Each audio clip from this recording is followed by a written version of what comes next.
Yay. And we are live.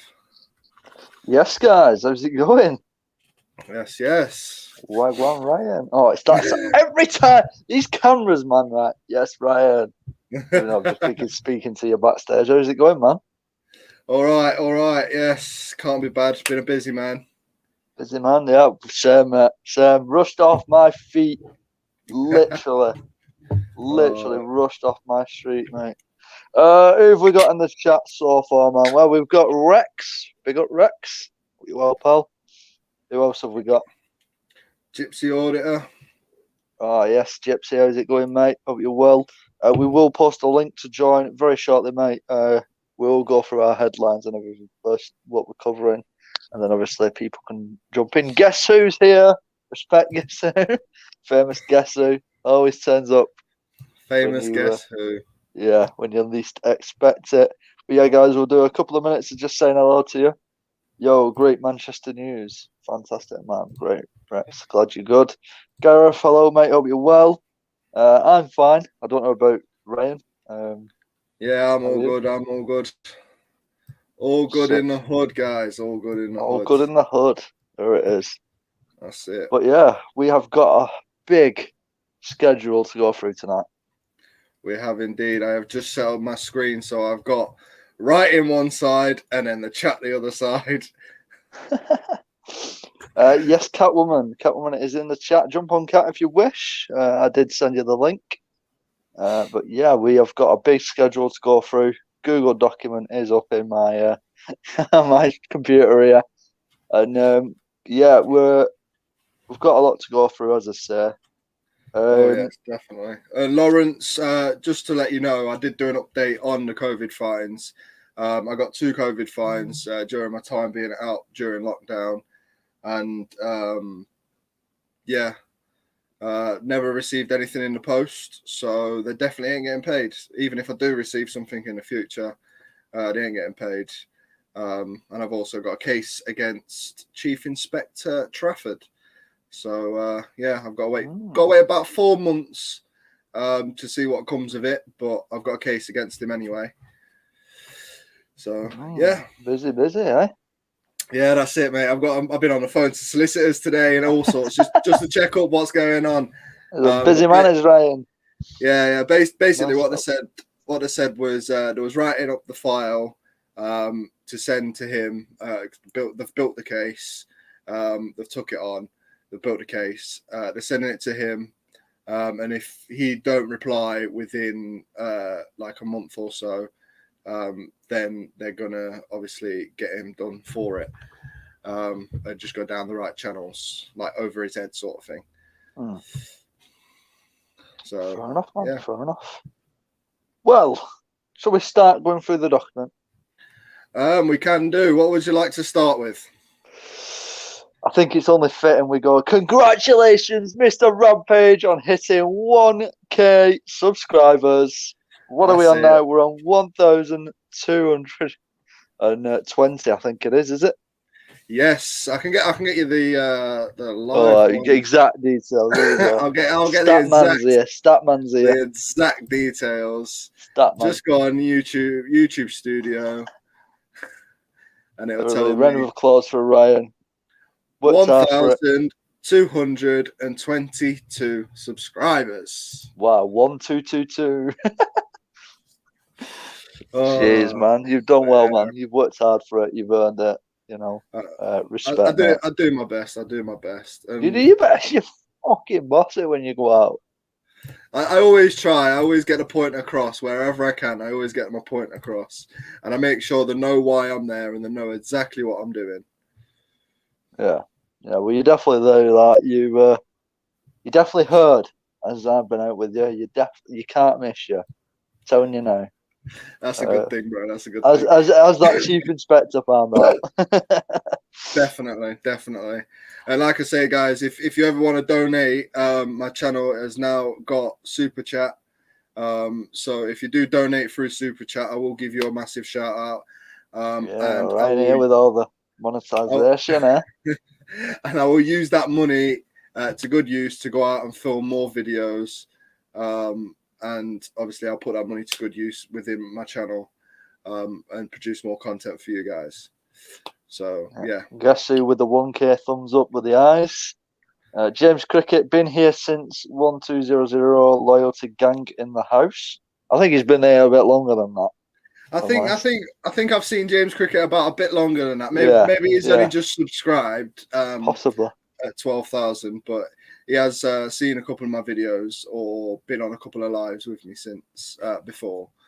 But yeah, like I say, guys, if honestly, I would just go into my drawer next to my desk, right? I don't need the money from YouTube. I have got my money. I will wipe my sweat. He's doing a live free here. Right? What's this? Is live free on I am not even flexing. Yeah, this is my bill money. Bro, Are you sure? This is my bill money, bro. I earn my money, and I earn my money well, right? Respect, man. So any money I do earn from YouTube will be going back on videos and will pay for my trips. I have put so much money into YouTube. I mean, the camera that you're watching me on now is over £100 worth of camera. You know what I mean? It takes me time to be able to do all of this, time off work, time off, you know what I mean? So, I mean, it cost me £100 all in all to travel to Manchester and come back. Wow. And then £64 to stay at a hotel for 2 nights. So, jeez. And that was out of my own pocket. So I earn my money and I spend it how I see fit. But money from YouTube will just literally go straight back on videos. Yeah, I think that'll be the same for me when I obviously get up to that mark of monetization anyway. It'll go on travel to help me get around, and you know, it'll only go on super long videos. It won't be on all the time. Adverts won't be on the time. It'll be on every, you know, now and again. I think Ryan, you've said as well, these live streams will not have any ads on them. Not as far as I know. No, they shouldn't have. The way I've set it up, there shouldn't be any ads. Obviously, guys, if you think there's something a bit booky going on, then it might either be I've been copyrighted for some reason or something else like that. Like, you know, but yeah, definitely.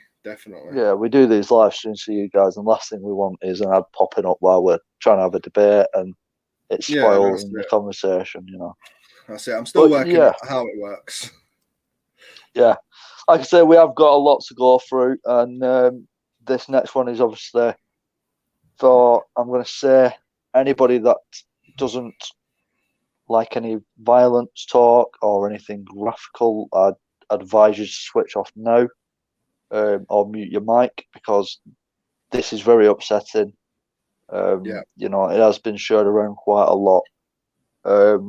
It's disgraceful, if I'm honest. When I actually saw this video come out and obviously learned about the story itself. Ryan, do you want to start it off with what it is? Well, basically, this you know, we talk about police a lot on these channels, guys. Basically, what happened was a GMP, Greater Manchester policeman, sergeant, and a firearms officer has been convicted of being a dog abuser. There is a video around online at the minute. If you go on to Joe Public's channel, he's got a 44-second video of the actual incident that took place. And it was by this Sergeant Martin Dunn. Now, he's been done for it, but he has managed to keep his job. So he is still a sergeant at Greater Manchester Police. Still a firearms officer at Greater Manchester Police. It's disgraceful, and I mean, what we're going to talk you through now is from the Manchester Evening News. It's not our research. It's from them. So obviously, this video could show it shows Martin Dunn, screaming at this puppy, all because of the fact he's pooed on the carpet, calling him a little bastard, and he's punching the puppy, all because he's done a poo on the carpet. It's just terrible. So Sergeant Martin Dunn has been ordered to do unpaid work and has been banned from keeping animals for 5 years. That's it. He's managed to keep his job. in a very high role, I'd say, is a sergeant first and foremost, and then you go on to, we don't get many weapons in England, so and he's a firearms officer. But this winds me up. This actually is the most annoying part of it, right? So that, again, this is from Manchester Evening News, guys, right? A spokeswoman for the probation service said he is deeply ashamed. On the day of the event, when he saw the puppy had made a mess, he saw red. She added that the officer had been involved in the terrible events at Manchester Arena in 2017 and has been suffering from PTSD without realising it. I'm pretty sure a fellow officer would have realised it. The defendant has now been referred for treatment by occupational health. Right. So he has PTSD from the Manchester Arena event. Obviously, guys, said event, we know that kids died, people died, people, blown up, what have you. We can understand officers, people who responded would get PTSD. He's a sergeant. Clearly, he should know the signs. Clearly. And this is going on what Julia's just put in chat here, excuses. I think, personally, what it is now that he's been caught for this and the video has gone viral and everyone knows what he's done now, the police are trying to use that as an excuse. He may be a good officer. And now, guys, on this channel, we don't discredit any good officer, right? We only discredit the bad ones, right? He may be a brilliant officer. He may have risked his life during that Manchester Arena attack. But it does not give him the right to be using that as an excuse, for one, because I believe that's all they've done. They've swept it under the carpet. Yeah. He might be a good officer. They might not want to lose him, but they've swept it under the carpet. And that's a really high, that's a lot of risk to take in case he sees red one day with, I don't know, dealing with a simple auditor. Yeah, let's say an auditor goes to a police station where he's working one day and he's got firearms on him. What happens if he sees red and he's got a gun in his hand? So, in mitigation, Sarah Barlow, I don't know who that is. I don't know whether that's his defence, or whatever. It said in this case, there are a number of stress factors that came together on that evening that caused him to behave as he did. He hung his head in shame when he saw the video. It was a complete one-off. He said his job, which saw him patrolling Manchester Airport, a big hub and major terrorist hotspot for GMP, requires that at all times he's under control of his actions. Well, yeah, because he's got fucking firearms on him. Definitely. And he's a sergeant, so he's got to do a number of risk assessments if something happens. More than a normal PC would do. As a firearm officer, he had great responsibility. In short, he can't believe that he behaved as he did. No excuses are made for it. This is the only occasion when he has behaved in a way like this. The effects of witnessing what he did at Manchester Arena affected him very deeply. So often, police officers don't avail themselves of counselling, fearing it will affect how they are viewed. You'll be viewed as a normal human being that is seen as a traumatic event. Yeah, that's what it nobody should be, would judge you for it. She said he was also involved in a horrific neighbour dispute and was hoping to sell the home he shared with his partner. She said it meant he can't relax either at work or at home. There were also issues with custody of his son. Does that mean you're going to go out and punch your puppy? No. Definitely not. As Ryan said, how do we know he wouldn't have done that to a normal member of the public if he saw red one day? Exactly. So the judge sentenced him to 12 months community order with 120 hours of unpaid work, reduced from 180 because of his guilty plea. He was also disqualified for 5 years for keeping any animals apart from a lizard type leopard. Leopard gecko. Leopard gecko. Wow. So the police have obviously issued a statement about this, and they say when he was charged, Police Sergeant Dunn is currently on restricted duties, and the matter has been referred to the Greater Manchester Police's Professional Standards Branch. So, you have a criminal record. You applied to join the police. What happens? Denied. Instantly. Yeah. So why is he still in his job? Even if a member of your family member, has a criminal record, you are more likely to be denied than accepted, because it could bring the police into I can't say the word. What's the word? Disrepute.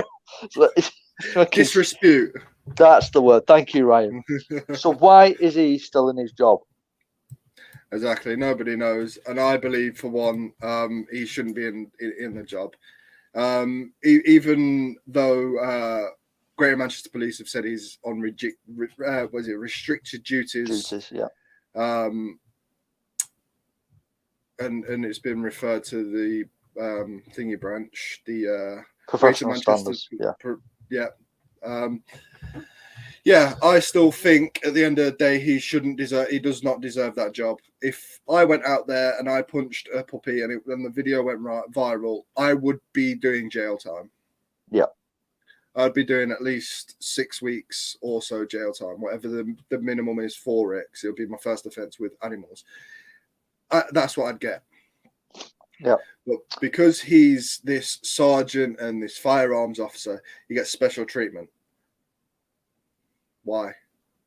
So, guys, what I'm going to do right now is I'm going to put a link in the chat. It should take at least about 30 seconds to do. I want either to share the link about, if you've already signed it, because I know this has been spoke about on other channels previously. So either please share this link about, or click the link and sign the petition to get him fired. He needs to be out of that position. Yeah, definitely. Definitely. I mean, it's just, how can you keep somebody in a position he's in? Yes, he's on restricted duties, but what happens when the professional standards lot go, just give him a demotion? Yeah. That's it. There you go. You can have your firearms back. Right. As you say, Ryan, there is a petition going round. They want 5,000 signatures. Live update as it stands, 3,824. Oh, I was just about to pull that up as well. You're on it. Way ahead of you, bro. So as you can see, guys, it is obviously getting traction because of this. Definitely. But yeah, it's disgusting. I just cannot understand why you would do that to a dog. All for you just wouldn't. Fair enough, you might give them a little tap to make them aware that was naughty, but you wouldn't go on full on whacking it. The thing is, I know quite a lot about dogs. I mean, considering one of the videos that I've done, I spoke about the dog bite on my neck. That's one of the videos I've done on my channel, and that gained mad traction as well. But yeah, like, I know a lot about dogs, and I know that going out to the dog in the garden and slapping the dog, however rough, regardless of punching it in the face or giving it a flick on the ear roll, right? Regardless of that, right? That dog doesn't know what it's done wrong. Yeah. In that moment, that dog does not want to know what it's done wrong. Yeah. So what it should, it's difficult to explain, but like, if I had a dog that shit on my carpet, my white carpet that's now actually folded up in the back of my office, got Lord knows why, should be in the front room.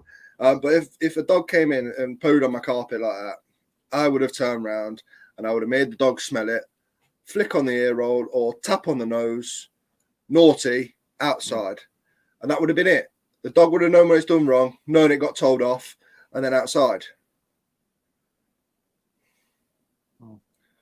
So, yeah, but it's disgraceful. Cat, obviously got anger issues, can't be trusted, 100% agree, Cat. Gypsy Auditor, it's a disgrace, yeah. Evan Bennett, hitting a puppy lower than a snake's belly. Let's have a look. Rex, dogs can't find back, only bite, but animal rights, the guys will have him. I think he's fucked. Well, Yeah. That is your opinion, mate, and you know, Yeah. you know full well he would have been fucked if he were inside, if he would have got in jail, because they would have fucking torn him a new arsehole in there. Yeah, I think that's what they're trying to save him from. They're trying to save him desperately from the grips of jail, because if he goes inside, Yeah, because if you think about it, not only is he a police officer, he'll be going inside probably with organised crime groups that he's probably raided with guns and shit like that, and then obviously hitting the so three things prisoners would want him for. But yeah, guys, so that's that. So if you have muted your mic, you're fine. I'll unmute now. Obviously they won't realise, but yeah, we'll move away from that story because we'll keep you updated with how the petition's getting on. Obviously, guys, make sure you share it out there. I know I've shared it on my community post. I know you will, Ryan, when you get it. Well, no, I don't. I know that I searched for that earlier. I was rendering one of my videos about a week or something after, 2 weeks after, I think it was. I know. You have to verify that you have got genuine subs. So I was just like, where's my community tab then? It should come on automatically. Fucking. I know. But yeah, do you want to post a link for people to join, mate? Because yes, I can do. Yes. Fantastic. So yep. Boom. Hey, it's ready, Ryan. Oh, it's ready, is it? You know what I'm on about. So, guys, at some point tonight, we're going to be playing out a video as it premieres on my channel, right? So Ryan's going to screen share. Now, it's 23 minutes long, but Ryan, you'll agree, it's a must-watch. By what I've heard, I've not seen it yet, guys, but by what I've heard, what happens in this video, you've got to see it. You've got to see it, no matter who's. You know what I mean? You've got to see it. You can't not see it. I'm going to schedule it for 7 o'clock. Yeah. I'm going to wear it at 7 o'clock. Okay. So whatever we're talking about then, around about 5 to 7, we're going to stop. We're going to wear this video. All right. So it'll be premiered on my channel, but obviously save you switching backwards and forwards to watch it. We're going to wear it on here as well. And it's let's just say it's a shocking audit for Dino. Ryan's laughing because he knows. I'm going to DM you the link, Ryan. So you're going to open it up now on a tab so you can mirror it, and then we'll air it at 7 o'clock. So I've sent you it, Ryan. So if you want to get yourself set up now, pal. It's set up. Yeah, guys, if you want to join in, hey. It's set up and it's on my second screen. If you want to join in, guys, Ryan's. Do you want to pin that link, mate? Ryan's put the StreamYard link on. Click on it and join us. It's you're premiering it for tomorrow. Am I? All right, hang on. I'll change that.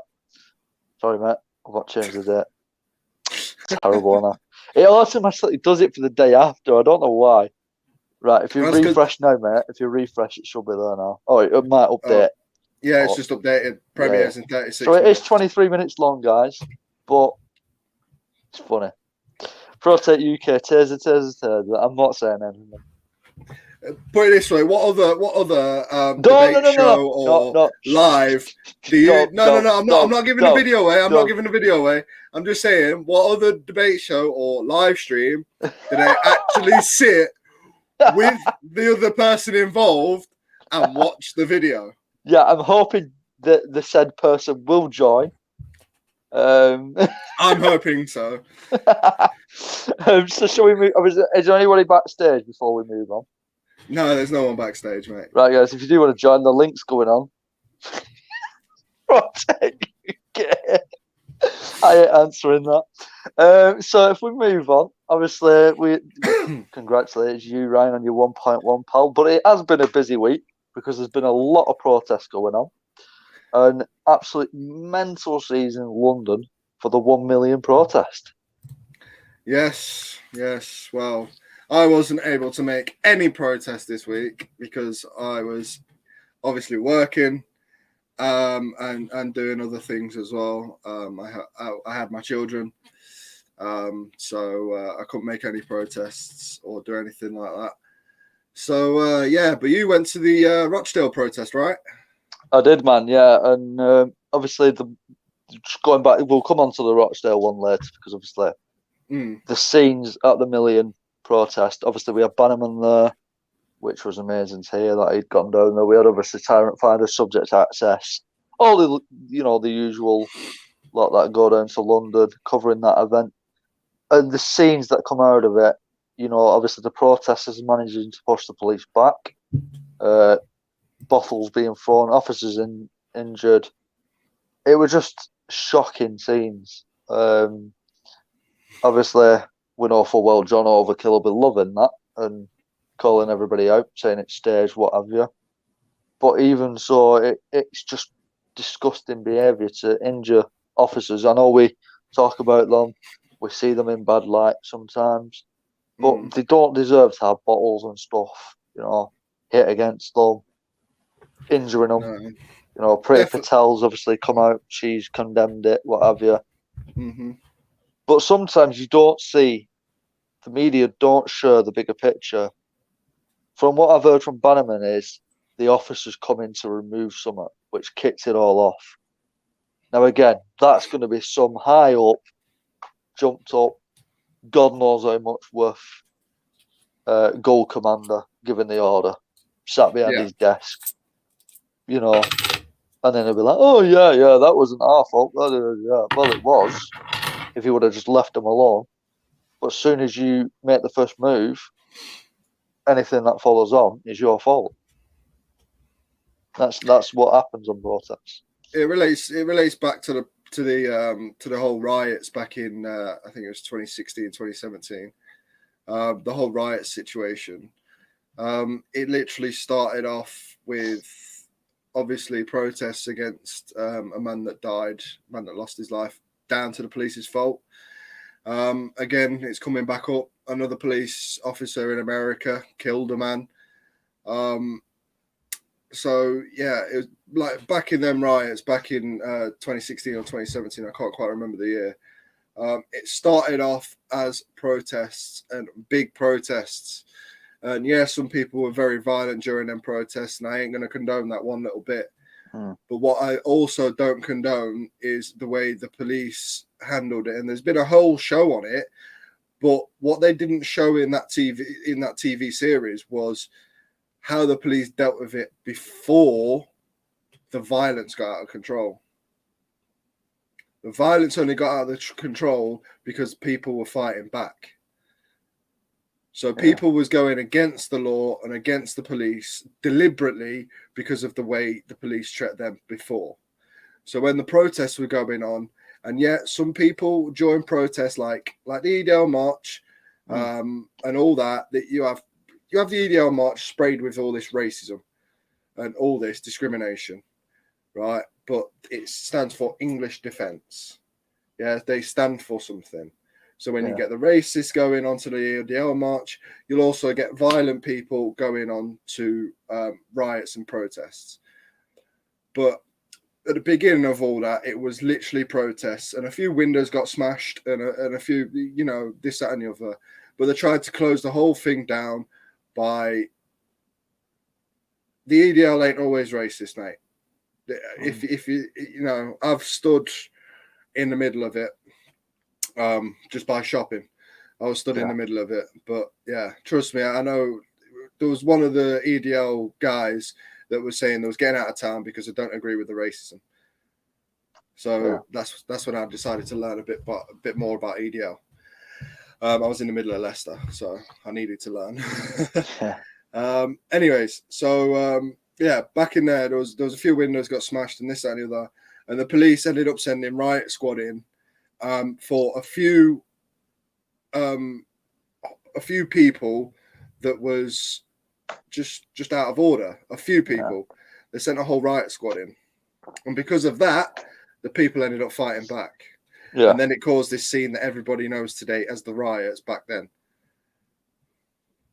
So, right, we've got Gypsy Gypsy Auditor. Auditor. How you getting on? How you doing, man?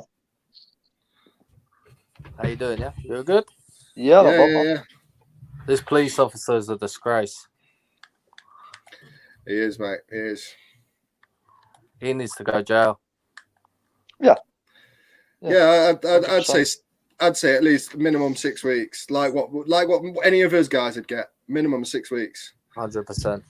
To do that to an animal, it's horrible. Watch. I watch the videos. It's really just a is. squeal, isn't it? It's just that would get anybody. I literally watched the video, and I was with a group of people, and literally one of the women inside that group was like, "Please don't play that again. That has just made me sick. That has just made me feel sick, just by hearing it." Can you imagine what he does to a human being when he puts them cuffs on, you know? Well, that's what we said. That's what You we never said, know. isn't it? That's How it. are you boys anyway? I've been watching you anyway. Yeah, we're all right, mate. We're all right. We're all Right, right. Yeah. I watched your Strange Ways video, Ryan, yeah? Yeah. Very good. I like that one. Thank you. I mean, the way they go on. Yeah, I pushed it because I know they can get me done if I enter that door. As soon as I enter that door, they know I've got a mobile phone in my pocket, so they'll have me done for taking a mobile phone onto prison grounds. So I didn't enter that door. I just pushed my luck by going right up to the fucking door and just. Oh, well, Ryan, you need to watch ours then later when it comes out, because Dino went a step further. Oh, he went in. Oh, into the first door, not the second door. Yeah, even that first door, you can actually get done for it, because it's then their premises, then their private grounds. That's right. Even if the door's open, isn't it? Yeah, even if the door's open, it's still technically private grounds. It's just that they get away with it because it's a magnetic door, and they have prison officers going in and out all the time. For the gate, so they can actually get away with that being private grounds. That's why I looked 100%. It up and everything before I went. I'm gonna go film that myself. See what they do to me. Yeah. So just tell them. Ryan Rampage sent me. Ryan Rampage sent me. No, you done well. You got more coming up. Yeah, I've got. Which ones have I got coming up? Actually, I have literally no idea. I remember uploading 2 today, to be honest. Where are you from, Ryan, anyway? Originally, I'm from Leicester. Oh, right. What about Stockton? You going to do that? Where's that? Oakham, Stretton? Oh, no, that's a bit far for me. I'm in Lincolnshire at a minute. Oh, right. So, yeah. No, I lived in Stockton myself for a few years, and I'm going to order it myself. But it's just I'm from Berkshire, so it is a mission for me as well. But I've got GMP Longsight Police Station coming up, and then a little video that I got asked to film by one of my subscribers, taking 7 of the COVID tests at home and seeing what they come out with. Nice. I've got all 7 of them there, but the video's yet to come out, so I'm not going to tell you what I got negative and what I got positive. So you have to wait for the video. Something different, isn't it? Yeah, that's it. Definitely. Keep changing. Right, shall we carry on through the stuff we've got wrote down, Matt? Yeah, through the points board. Yep. Obviously London, mad scene. Yeah, we were at a protest on Saturday.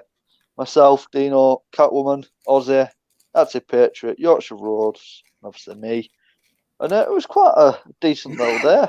There was no issues. There was one male who was brushing up against some kids, easily got shone away. Obviously, this position was Deport the 3, obviously to do with the Grooming Gang in Rochdale. Yeah. So obviously it didn't end well for that guy who was trying to brush against, people and that. Well, I say that he got scared away. Nobody really did anything like punched him or anything. It was just a case of get away from him, and he ran off. But yeah, they marched. Sorry, Matt. I didn't say Gypsy. anything. No, it's Gypsy, I think. So yeah, they marched from outside the town hall to the police station. No issues with the police. They didn't turn up or anything. Pretty peaceful. So yeah, it was quite an easy day. Speeches were done, and yeah. And then what was the surprise ending to that day? Oh, Man United. Yeah. So I was obviously stood there, stopped filming, had a look on Facebook, and Manchester Evening News was live, and Old Trafford protest. Well, I don't actually have a clue what this is about. I have not read into it. I have been so busy with everything else going on at the minute. So I have just not found out. And I had time to research about it yesterday, but I thought, do you know what? This would be a perfect discussion to have on the live chat tomorrow. So it was to get rid of the owners. I think over the Super League thing, if I'm correct. Yes, I believe I heard something like that on the radio.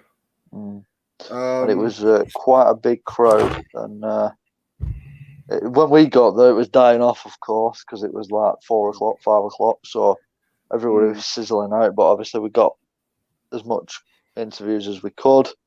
No issues with the police, no arrests. And yeah, just everyone went home. Yeah, everybody just went home peacefully. Well, I don't know about this whole Super League situation. I think it was a big mistake.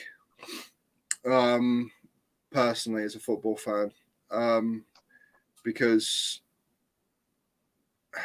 it's hard to explain. Because in some ways it's a big mistake, and in some ways it's not. Because it's a new league, and it's at Ryan Rampage. How do I see the dog video? That is on Joe Public's channel. If you type in Joe Public on YouTube, he's got a 44-second clip there. But yeah, as a football fan, I think that league is a plus and a minus at the same time. A plus because then it'll give lower league teams a better chance in other cups. But a minus because it'll only be the same teams in that Super Six all the time playing for the same thing. Yeah. So, yeah, as soon as I think it was Just Eat pulled out, and then teams started to pull out after that. I think Man City was first, then Liverpool, then Arsenal, then Man United, and everyone else after that. I think that's how it went. Don't quote me on that, guys. But it went somewhat similar to that. So yeah, I don't know what to actually make of that, but yeah, it was a bit of a mad one. Kat, I will send you that link later on. Obviously, I'll be able to find it better on Facebook on my phone. Yeah, there was a pedo stink actually before the Grooming Gang protest on the day. So it was like they went live at like 11 o'clock, and then they stung somebody, and then obviously we had the Grooming Gang protest in Rochdale at 1 o'clock. So I will definitely send you that on the text later on, Kat, when I get hold of it. Can't really do it now. Yeah, so that was an interesting day. The owner of that, the founder of PAG UK, said if they don't achieve what they wanted to in Rochdale, they may look at doing one in Manchester. So maybe turning up at Andy Burnham's doorstep. So that will be an interesting one to cover, of course. Yeah. So yeah, that was basically Saturday.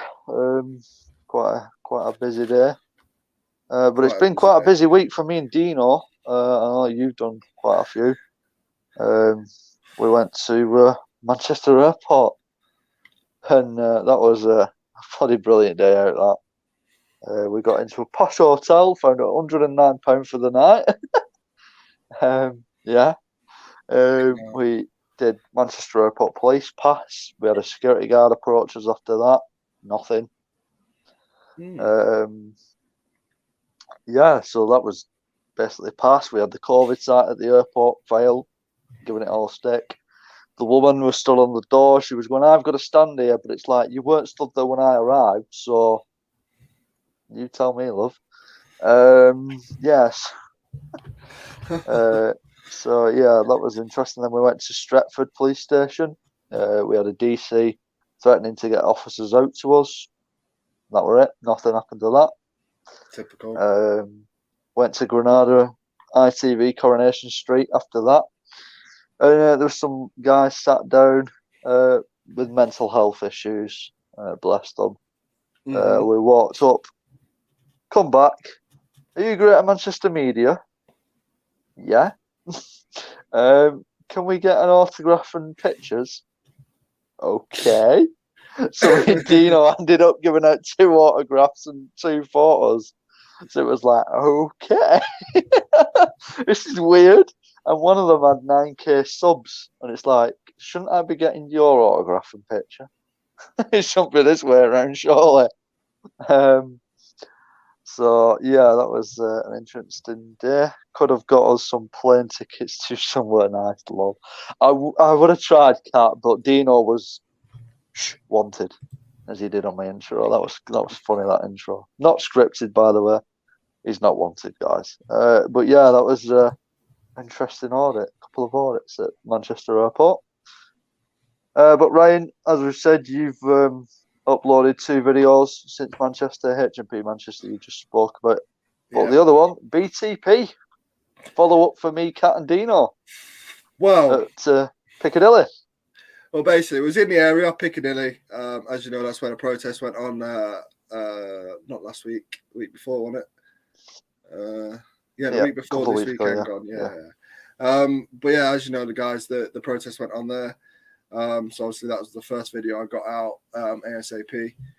And yeah, it was around Piccadilly way, and I was like, "Didn't you have trouble Piccadilly?" And I was like, yeah, why don't you go in there and film? Get your big camera out. I'm going to the toilet. I'm not with him.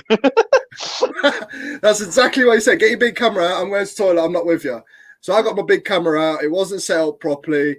So there is a bit of a, you can't really hear what the officers are saying, but you can if you listen properly. Yeah. And there's like a line in the middle of the screen because I didn't have it on 4K properly. But anyway, the video is just as good, and that's one of the videos that actually banged as well. And I went in there and I was literally walking around with this big camera on this big stick, and just walking around. Yeah, I'm filming. Yeah, I'm filming, trotting around, and nothing got said to me until I was literally on my way out, and I was going to walk up to that Buxton station. Thingy that they had there, which we filmed the week before. Yeah, so I thought I'm gonna deliberately walk up to that and I'm gonna deliberately film that and see if that's the spot, where they've got the cameras focused or whatever. So I walked around, and before I even got there, I got this woman turning around and saying, "You can't film here." When in actual fact, it says on the network rail that I can film there. All I have to do is be polite to staff, and I've not been able to find that link since. But it was a picture of the network rail background, and then on it was written, "You can film anywhere on our stations. Please just take in mind courtesy of staff and others, and please be polite at all times." Right? Fine. So I've walked by this lady. "You can't film here." Okay, yes, I can, love. I've turned the camera on her. She's I'm still like a good meter away. I've turned around and, "Yes, I can, sweetheart. Yes, I can." And He's like, no, you can't, and you can't be filming me either. Well, in fact, you've got no rights to privacy in a public place. So, yeah, there we go. Had a little conversation with her, and then I walked away. So I wasn't being rude as far as I can see. I wasn't being rude. I just literally went, no, I can. I really can. And then walked away. I got up to where the Buxton, where the Buxton thing is. I started video recording round. She got on the radio. And yeah, I just thought I'd do a quick clip there. And then I seen BTP coming around the corner. I was like, well, they're for me. It's typical. So I waited for them to come across. They come across and was like, oh, you can't be filming here. Yeah, I can. Says on the website I can.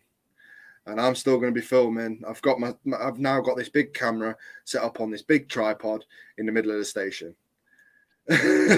Yeah. So there was really quite, a bit hesitant about how they spoke to me. Because it was very in their face that I had a camera. And anyways, they went on. They had a little back and two from me, and I just turned around and says, "I think Network Rail need to change their website, then, don't you?" And I was like, "Oh, you'll have to take that up with Network Rail." And then it's after that I've not been able to find that same page again. So maybe they have changed it because they've had to report it. That's interesting. I didn't know that. Yeah, I've literally gone onto my recent search history and clicked what I searched that day, and I can't find the link I clicked onto. That is really interesting because obviously me, Kat, and Dino went through. No, yeah, was it Dino? I don't remember who it was. Yeah, it was Dino and Ozzy. Can't forget Ozzy, the auditing dog. And we had bylaws, everything thrown at us. And we had firearms officers, and it's like they didn't try and sling their bylaws at me or anything like that. They just said, we do accept train spotters that come onto the station, let staff know that they're going to be filming, and then we give them a certain spot on the platform to film trains coming in and out. I'm like, that's fine. I'm not a train spotter. I'm not a train spotter though. I am just a blogger, a vlogger. That is weird in genuine terms. So yeah. Well, Dino's done a follow-up today, and nothing. Nothing. They're getting bored of us, mate. They're getting bored of us. Past. Nothing. They've learned the lesson. Yep. Let's go through these comments quickly because there's been a lot coming in. Julia, talking of Coronation Street, Ryan looks like Jason Grimshaw. Who's Jason Grimshaw? You'd have to Google him. I'm not spending 10 hours explaining that. Catwoman walked through the entire place, no issue, but then there is always one at the end that kicks up a fuss. True. Stephen Gass, welcome along, our bodyguard. He's in the chat. Hope you're well, pal. Catwoman again. They know we can. They just don't like it. Wonder if they bother tourists. Same, he's just found out what he looks like. I don't mind that. I tell you what, guys, I'll Google it on my phone, right? And I'll show you. Dino is in the chat. Big up, Dino. Dino, the link's in the chat, mate, if you want to join. Catwoman, does every tourist coming through the station ask them, lol? Doubt it. Totally agree with that, Cat. They just crack on and film as much as they want. Maggie, welcome along. Hope you're well.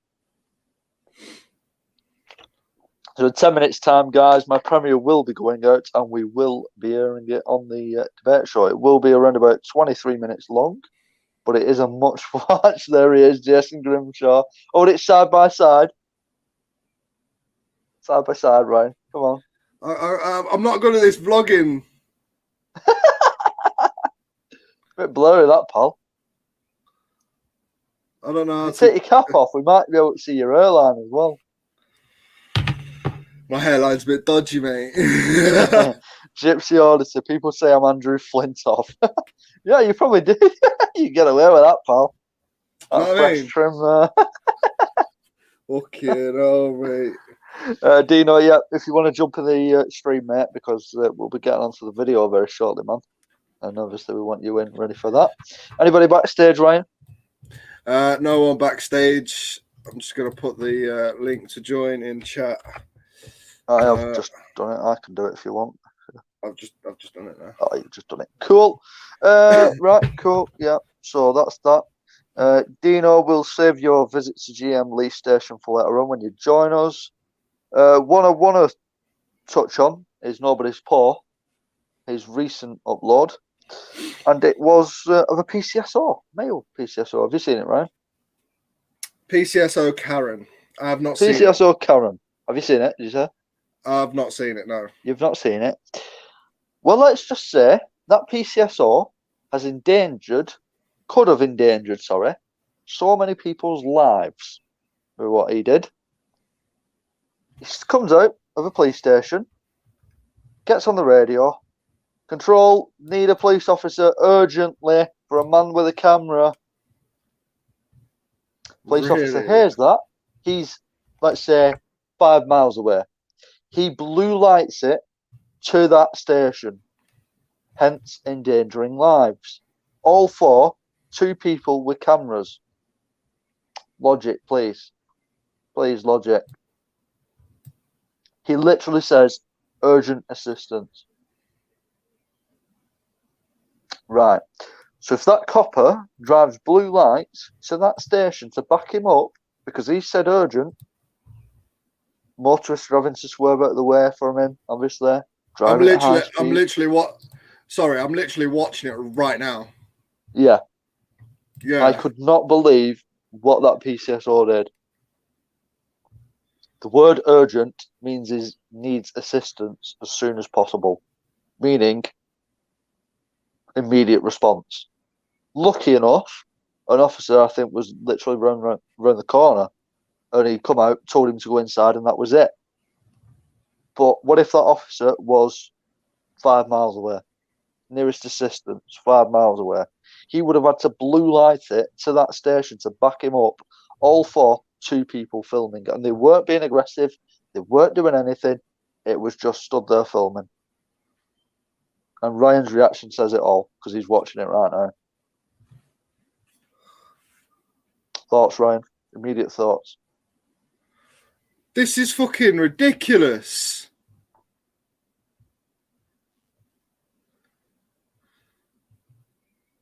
You see what I mean? Oh my days. There you go, guys. Live reaction from Ryan. Fucking hell. Fucking hell. There's 4 birds there as well. Sorry, I shouldn't say that. 4 ladies there as well. What is going on? What are you doing? Urgent assistance. Because he's got a camera. Really? By one of the ladies there. Because he's got a camera. Really? Urgent? Fucking hell. Imagine if that guy had literally just been like, I don't know, he could have been like literally, just arresting somebody for actually committing a crime, and he's thought, one of my fellow officers is in fucking trouble. I've got to get there now, and left literally, that guy on the loose. Him saying urgent is like him pressing his panic button. That is what it's like, and that is a blue light response to back him up. Fucking ridiculous, man. And it's all for 2 guys with cameras. But fucking hell. Dino! Yes, Dino's in the chat, in the live stream. Hello. Quickly run through these comments before we get started. Please do not surprise me. I've seen many, many times blue lights on for the lunchtime menu of McDonald's, says Gypsy Auditor. Does not surprise me. Stephen Plasterer, did you see the cop punch the guy in the face today? There's a video on the Daily Mail website. I haven't, mate. I've been out all day. I don't know if you have, Ryan or Dino.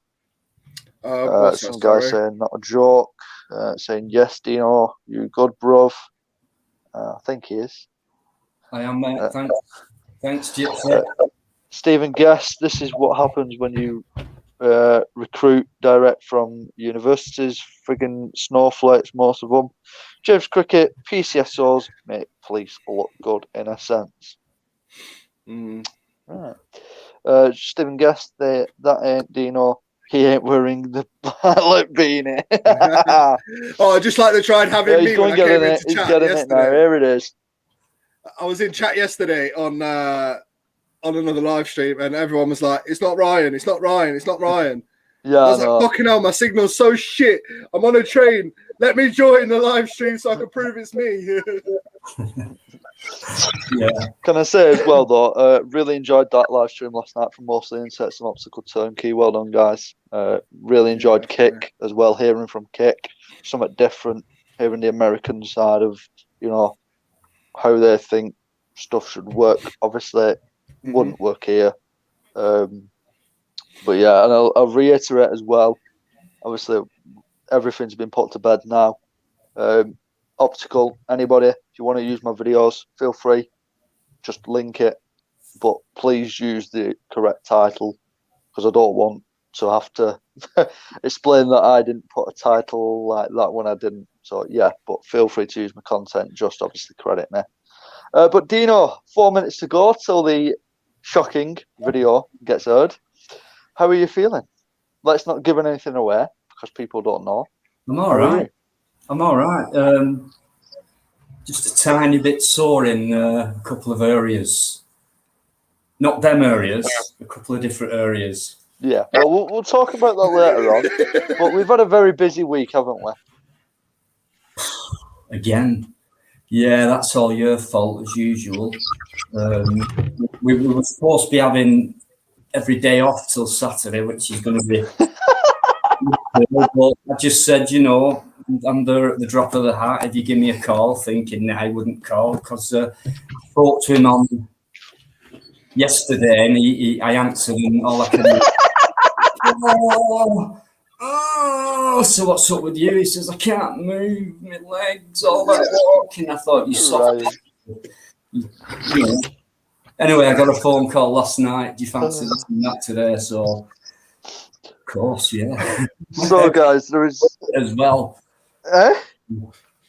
What a day! Yeah. Well, there's 2 minutes to go till this video goes out. Now, Ryan, you're obviously watching it, making sure you click on it as soon as it starts, mate. Obviously, we get a minute countdown anyway, don't we? So as soon as obviously it counts down, we'll start chatting about it. Bit of backdrop, guys. So I watched Marty Blackborough's video that he did the other day with effing Chunky Monkey, as well as Sherlock Jones at the Cash Depot. And this was obviously in, I think, Leeds. I think he did a place there where he was telling a story about how he had armed police turn up, all because he flashed his camera or something like that. But yeah, I said to Dino, hello, good idea. He's done one in Manchester before. We'll go and redo it. But there was a place that hasn't been done yet. And you're going to find out where it is when the video starts. I'm not going to tip you off, but let's just say it's one of them companies, security companies, that are right flats with cameras and anybody in general. Can you guess who I mean? Now, obviously, me and Dino met up eventually. We'll find out what happened because it's at the start of the video. But it was definitely a double shocker for you, Dino. Yeah, you conned me, didn't you? We made arrangements the night before, and yeah, I'll be there, and then I'll get that bus, and then I'll meet you at that stop. And Ryan doesn't know this. Right, well, nobody knows this. Nobody knows this. Honestly, mate, that was he did saw this very tall figure at the corner of my eye, and he freaked me out. I will say, guys, this isn't scripted, right? No, you see us piss about whatever on some of the startups that we do, right? This was generally not scripted. This was live as it happened. Dino had no idea what was about to happen. How long have we got, Ryan? We've got less than, what, a minute, sir? About a minute, yeah. Yeah, so we'll keep talking, but we will review it afterwards. Obviously, there is a serious side to this video. It's not all pissing around and what have you. We're there for a reason. We're there to audit this place. As you can tell by the photograph, guys, some of you have probably seen it. It is G4S. We did go to audit G4S, the cash place. So Ryan, if you want to bring it up, so we don't need the comments of mine. You just bring up the whole video as it counts down now, guys. What we'll do is we'll put the sound on for you, enjoy it, and then we will review it after it finishes. Is that full screen for everybody, yeah? Yeah, if you want to put it so like it blanks us out as well, it's up to you. Turn that volume up to the max so they can all hear it. You'll have to do it in the stream yards, mate. There you go. There we go. And then just obviously turn the volume up full max. Is it coming?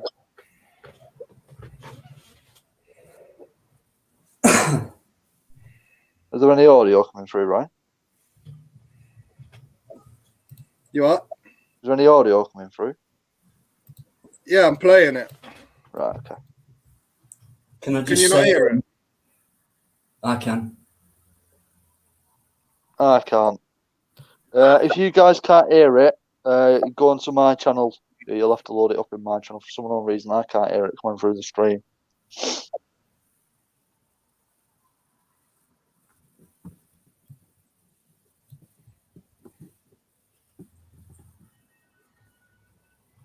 No, I can't hear it. No.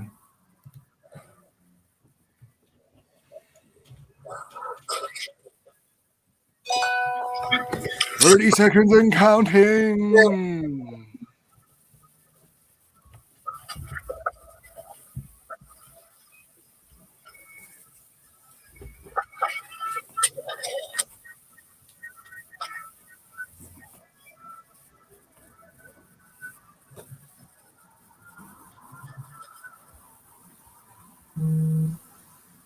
Yeah, for some unknown reason, Ryan, it's not coming through the live stream show. I'll try. Yeah, for some unknown reason, Ryan. Maybe pause the stream first and then let's see if it gets sorted. Right, he's on this train right now. Little does he know, I've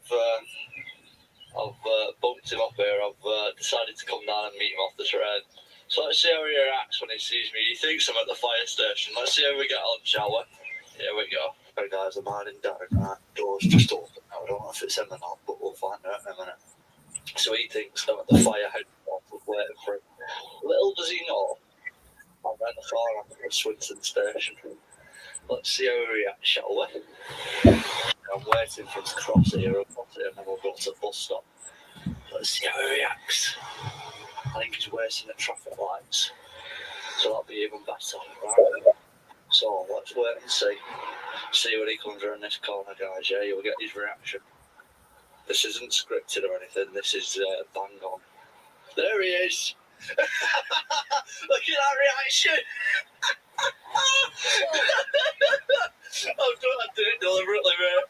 There you go, guys. Dino has been shot by me again. As I say, guys, that isn't scripted.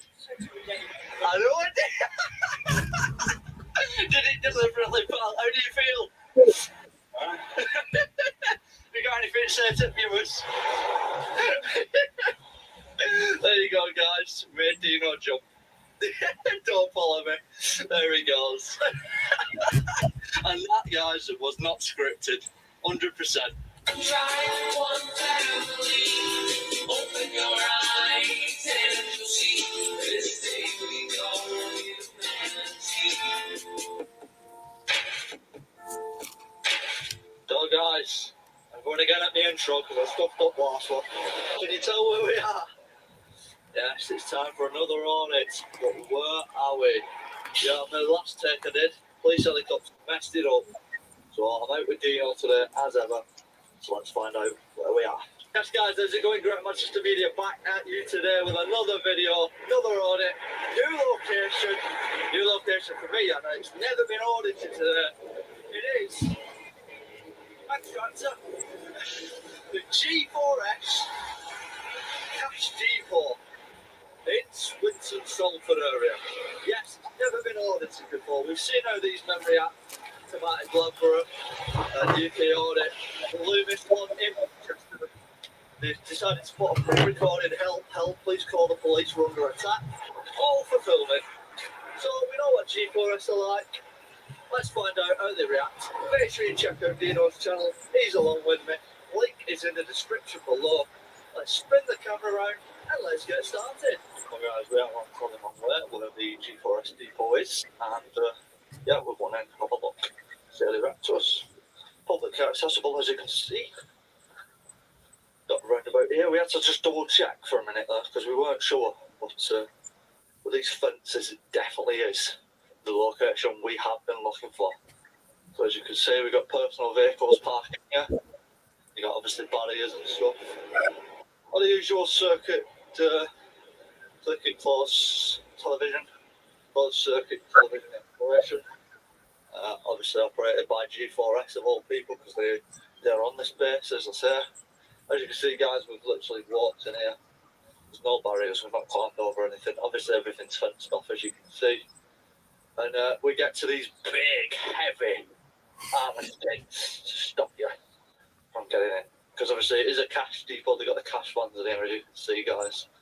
You should be able to see them through the fences in a minute. Like I say, I'm with Dino, so make sure you check out his channel, link will be in the description below. There you go, guys, you can see it's slightly looks like they're doing some work. I can't really see much because of these. As you can see, G4S down there. Got an Audi just pulling in, by the looks of it. See, guys, big heavy gates. Zoom in. You see all the cash vans down there. So they react to us because we know what G4S are like when it comes to filming in public. They can be very arsey. So yeah, it's going to be interesting to see how they react to us. 2 CCTV cameras and a system, so they'll probably see us on camera now. See. Yeah, these are massive gates, as you can see, guys. So I'm with Dino, check out his channel. Yeah, big, heavy armoured gates for this place. We're going to stay around here for a bit, see how we get on, see how the reaction is with them, because we know how these money truck areas are like. They don't like being filmed. But, as you can see, guys, we're in a public place.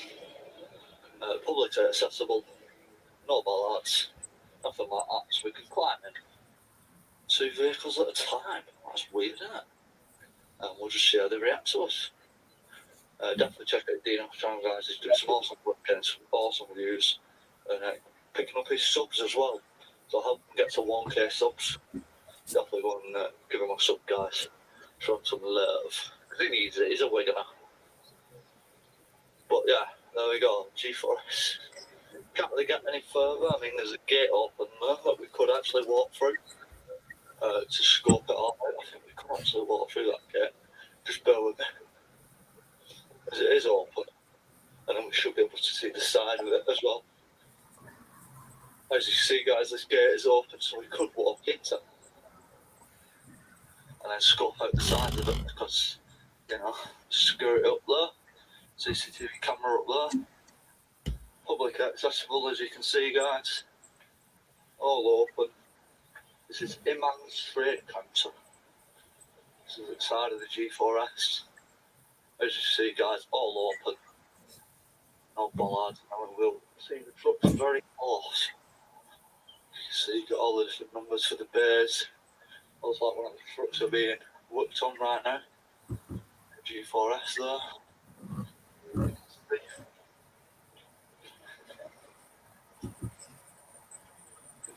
Oh, we'll be no doubt expecting police turn up. Got a few audits to do today. Got this one, and then we've got another cash depot, and we've also got HMP Forest Bank. So stay tuned for that. Like I said, we're doing this one, and we'll scoot off, do HMP Forest Bank.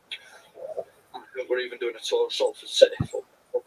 So do stay tuned to the channel, guys. We've got some awesome audits coming up, and then we'll be on the train again on the weekend.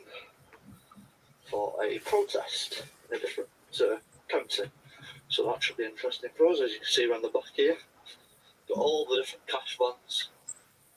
Looks like a NatWest satellite truck back there as well. That's interesting. It's an electric fence. Electric fence, Dino.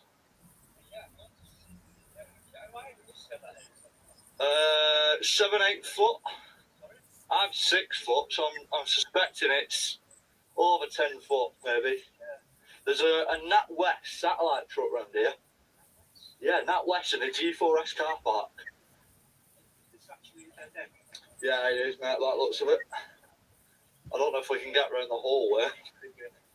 Yeah, you see it there, NatWest truck there. Funny thing to have in a G4S car park. Yeah. You can see, guys, you've got all the different G4S trucks. You've got the bigger trucks. Obviously, someone walking there. I don't know if we can get any further. I think it just goes round, but all fenced off, of course. So stay where we can see, obviously, because we no doubt will get police coming to us, but we'll see. I was just saying, no point in going the whole way around, is there? Because it goes into a forest and by the looks of it, yeah. But I suspect that electric fence will go the whole way.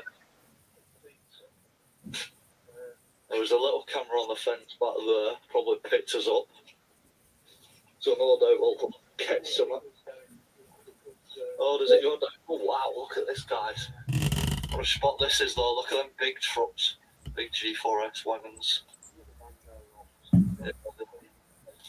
Must be working on it. Dino's becoming Rambo as he goes down. The bigger trucks. Yeah. So I'll just reiterate, guys, all the fences were up and we've walked down here. We've not climbed anything, we haven't, you know. Okay. It's all public accessible. Oh, Dino's dropping his camera. Oh, that's, yeah. He's just got an electric shock, guys. Which fence was it? This one here. Try and get the camera right. Oh, I think I got that on camera as well. Are you alright? Are you alright, yeah? Not fried. Are you recording that? I am, yeah. Oh shit. Right. Double check it. Make sure you have recorded something. If not, I've got it on camera anyway, mate. He did get an electric shot though, guys. The electric fence is off. Yeah. Caught it, that's fine. Has it gone up to it? Gone off when Yeah, right, that's fine. Nearly got killed. So if you're wondering, guys, he stopped recording as he hits. But yeah, the electric fences are on here. Was it quite powerful? Could stay at that, guys. That's when my wrist touched it trying to get the... Jesus, man. So if you're going to come at this G4S cash depot, don't touch the fence. That's going to get some views, do you know? That's going to get some views. Well, it's woke me up, I'll tell you that. How powerful do you reckon that was? How many volts? Quite a zap, that The was. zap. Well, I dropped everything straight. Yeah. I'll have to watch that back because that was. I didn't know what happened there. I thought you just dropped it. Felt like someone pulled some wire back. Yeah. Flicked it. Wow. That type of thing. It's electric. Right. There are warning signs. I don't like electric. He got electrocuted. There you go, guys. Dino taking a shock for the literally. So yeah, if that didn't tip them off that were here, I don't know what will. You took a shock for the team, Dino. I go for it. We will say he's fine. I'm okay. He's strong. Tell you what, that's going to be good in title, isn't it? Dino takes a shock. Believe it. Could stay at that. It serves me right. Yeah. Well, I'm it's too busy trying to look at these bands. he's doing all this. See what we do for you guys. See what we do. We film and get shocked. At least it was him and not me. I hate electric stuff. You? Oh, right, yeah.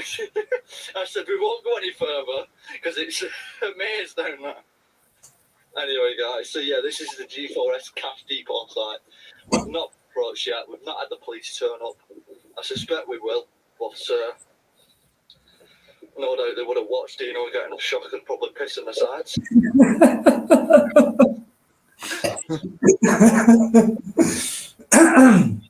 No, I think he's fixing the cash depot. It's quite a big site, as you can see, guys. We've walked through here. We haven't climbed over anything. We've walked in and then obviously got to this location. This is by a trade counter. So yeah, there you go. So yeah, big electric fence sign there. Dino's forgot about. Taking one for the team. Anyway, let's get back to it then. So yeah, G4S Cash Depot here just outside of Manchester. Yeah, it's quite a big site that. We've not seen any trucks coming in or out yet. I bet there will be soon. They're probably all out doing the cash runs and stuff. So there's no cash security guard in that hut at all, so he's not stopped us or anything. Eh? He's got your fingers? Yeah, them 2 fingers, I didn't realise. Just look, no. Oh, Jesus. Is it bleeding? No, it's not bleeding.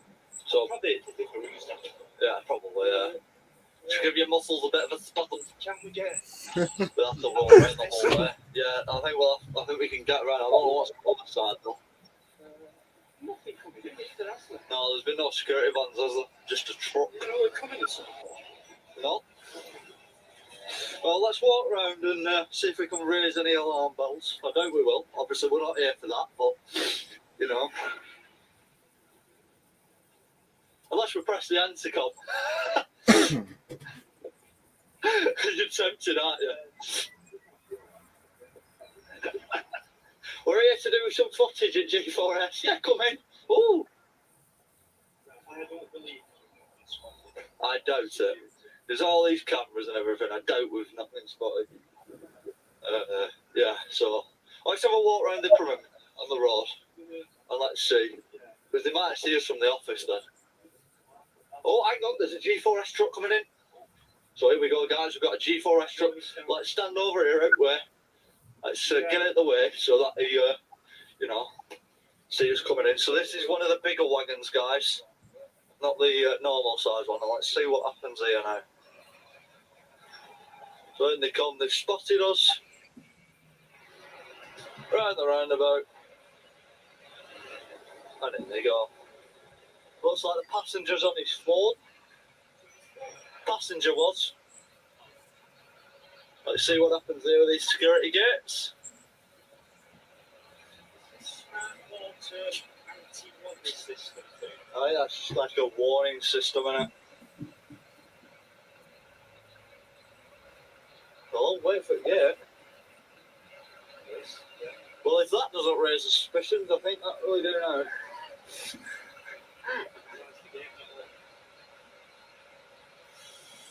I'm going to go on the other side and see what I can see. Because there is an intercom on that side, but I think they're on the phone to the front desk.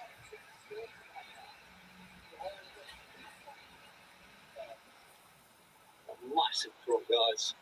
The money collection in it. We're stuck at the gate by the looks of it. Don't know why.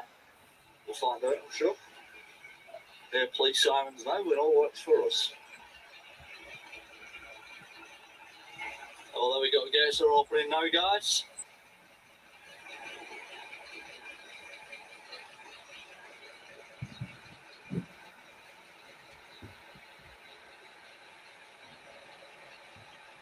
Oh, we've got a G4S security car just pulling up. So that's going to be interesting. Dino. There we go. No doubt they're here for us. Oh, right, so secondary gate there. Ah, so they go through the first gate and hit the secondary gate. Why is he reversing? He's going to hit that gate. I thought you were going to keep backing up. I did. I'm going to say he's going to get a good electric shock as he touches that gate. G4S security car still having a look at us. Oh. And then he goes, guys, G4S security car, having a pro back. Why did he back up and then pull forward? I don't get that. Was that to like block the gate so we couldn't get in? It could have been. Yeah. I'm surprised that G4S car's not come out. He were having a look. Oh, he's inside now. He's down there. Front I'll office. tell you what, I am going to have a walk on that side. Oh, can you get in? I'm not sure, but it's worth having a look. Yeah. Oh, the guy's gone in. And he's coming back out again to his car. Right. See what happens. I've got some guy working here. I'm going to stay rolling, guys. Dino's stopping for the moment. I'll stay with it just in case. Yeah, I think you're going to go through the gate, aren't you? Oh, this car coming.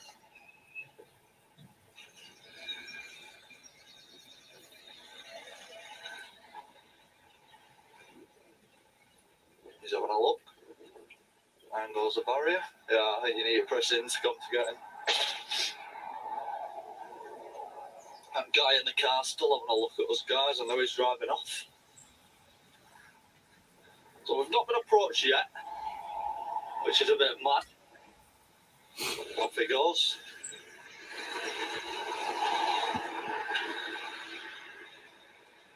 What do you reckon, Dino, about us not being approached yet? How long we've been here? 16 minutes I've been rolling for. And just one van going in. Yeah. Security car having a look. Yeah. Yeah, straight. Yeah, a bit straight. Yeah. Whether we're getting a reaction on our next security hub is another question. But up to now, it's been alright at G4S, which is a real shock because G4S are normally asshole, as they say. I don't mind swearing, guys. I'll just say it as it is. It's what they're like, you know. They're swines when it comes to people with cameras. But let's have a look. Let's see what happens. There's still time yet for us to be approached. Oh, there's a butty van here. Yeah, not too bad. Fast street stuff. So there you go. If you want to come and audit G4S in Manchester, Carnival Calf. Obviously, Dino's a vegan. That's the one, vegan. I don't know why I was trying to say vegetarian. Man. That was a very posh word for me to say. Looks a bit, Dino. We can't get any further in, pal. Forest is there, and then obviously entrance to the hub is there. So there we go, guys. I am shocked we haven't been approached yet. I really am. Yeah. Mystery.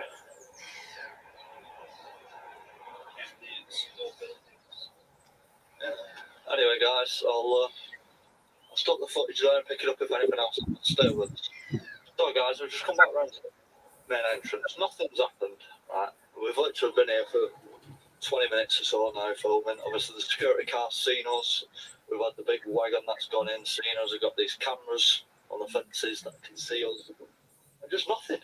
It's amazing to think that G4S, Cash Depot, has left us to it. They've not even come out to us, just asked us or anything. They've literally left us to it. And I can't believe I'm saying this, but G4S, you've passed. I can't believe that. Unless something happens now, up to now they've passed. That is amazing. That's actually amazing that G4S have passed. I would never expect that in a million years. I'd always think that these had failed. Dino's going back into the... Watch out, Dino, they're electric!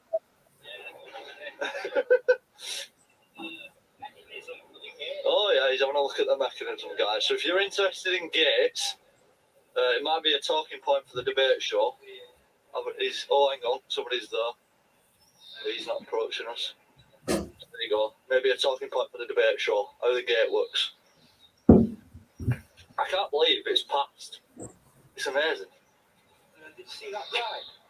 There's a guy there up car park. He's had a look at us, but nothing. I can't believe I'm saying it, Dino, but it's passed. G4S have passed on audit. Can you believe that? Of all places, I think we should leave it there and head to our next location. I don't think we're going to get anything now. If there's anywhere we're going to be clearly spotted, it's here. area. Yeah. We've been here 20 minutes now, guys, or so. Yeah. Amazing, guys. It's a pass. Yeah, revisit. Oh, definitely. Revisit. So, guys, any auditors out there, if you're watching, get into G4S in Manchester, the Cash Depot site near HMP Forest Bank. Obviously, it's a pass. There you go, guys. G4S Cash Depot pass in Manchester by HMP Forest Bank with Dino. Only thing we've had was Dino getting an electric shock, which he took one for the team. But yeah, if you're an auditor and you want to check out a depot site, G4S, definitely. But from us, it's a pass. So make sure you subscribe to Dino's channel. Make sure you like, comment, share, and subscribe. And this is Great Manchester Media, and I'll catch you next time. Shocking. Oh my God. Shocking. Dino, first off, are you okay? Yeah, that was a shocking video. How's your wrist? I'm all right, just slightly sore, the kind of bruising a little bit, but it caught me a couple of fingers as well. There's no major marks, but I'll tell you what, it bloody hurt. The thing as well, though, I rang you afterwards because I watched it back, and you can actually hear when it shocks you. You can hear it. I didn't hear it. You can't hear it, obviously, because Ryan was playing it through, so it's probably muffling. No, when it happened, I didn't hear it. You didn't hear it? Right. Well, I hear something as you get it, so who knows? It happened that quick. Yeah. I just born and the gimbal in that, and the pain kicked in a couple of seconds later. So you described it as basically a razor wire being pulled back and flicking. Ridiculous. I didn't even see it, obviously, but I was concentrating on those at the top of the fence. I didn't realise there was them at the bottom of the fence. So I tried to get my phone through the outer fence. As soon as I got through that gap, frazzled a little bit. Frazzled. No, thanks. Yeah, fantastic. Well, I did shot you at the start as well, and just it was not set up. No, it weren't, and I'll not forgive you for that because you freaked me out. It was live as it happened, guys. It literally was. You deceived me. You eat right last night, arrangements. Then this morning, we're about to say, right, well, I'll see you at the fire station. You got me. Right. I'll get you back. No problem at all. Cool. Hang on, it's like when I met up with you in Manchester and I walked by you. I fucking walked by you. Yeah, nobody's heard about that, Ryan. Do you want to tell them? Oh, I was literally walking through Piccadilly Gardens thinking, meeting Great Manchester Media. Where is he? Looking for the glasses, looking for the head. I'm thinking, right, where is he? Where's he going to be? Right. Oh, I'm over near Burger King. All right, yeah, cool. I'm over near the Bollards near Burger King. Right, all right, no worries. Where the fuck is he then? Phone rings.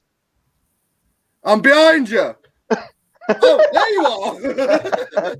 See what he's like, Ryan. That's what he's like all the time, mate. Hiya, Bannerman. How you doing? Yes, I'm just glad I live in Sheffield and not Manchester. Stephen Guest has put, after that, Dino discovered he now speaks 17 languages and communicates with the wildlife. No, I don't think it's done me any good or bad, but... Did it wake you up at the time, Dino? I was already awake, don't you start. It was just a shock, if you pardon the... I saw a comment earlier on saying, piss on it, electric. Nah. We actually said about that, though, didn't we, afterwards? We said, at least you didn't piss on it. Imagine that. Yes, Bannerman, how is it going, my friend? Yeah, good. Good evening, everybody, and everybody in the chat.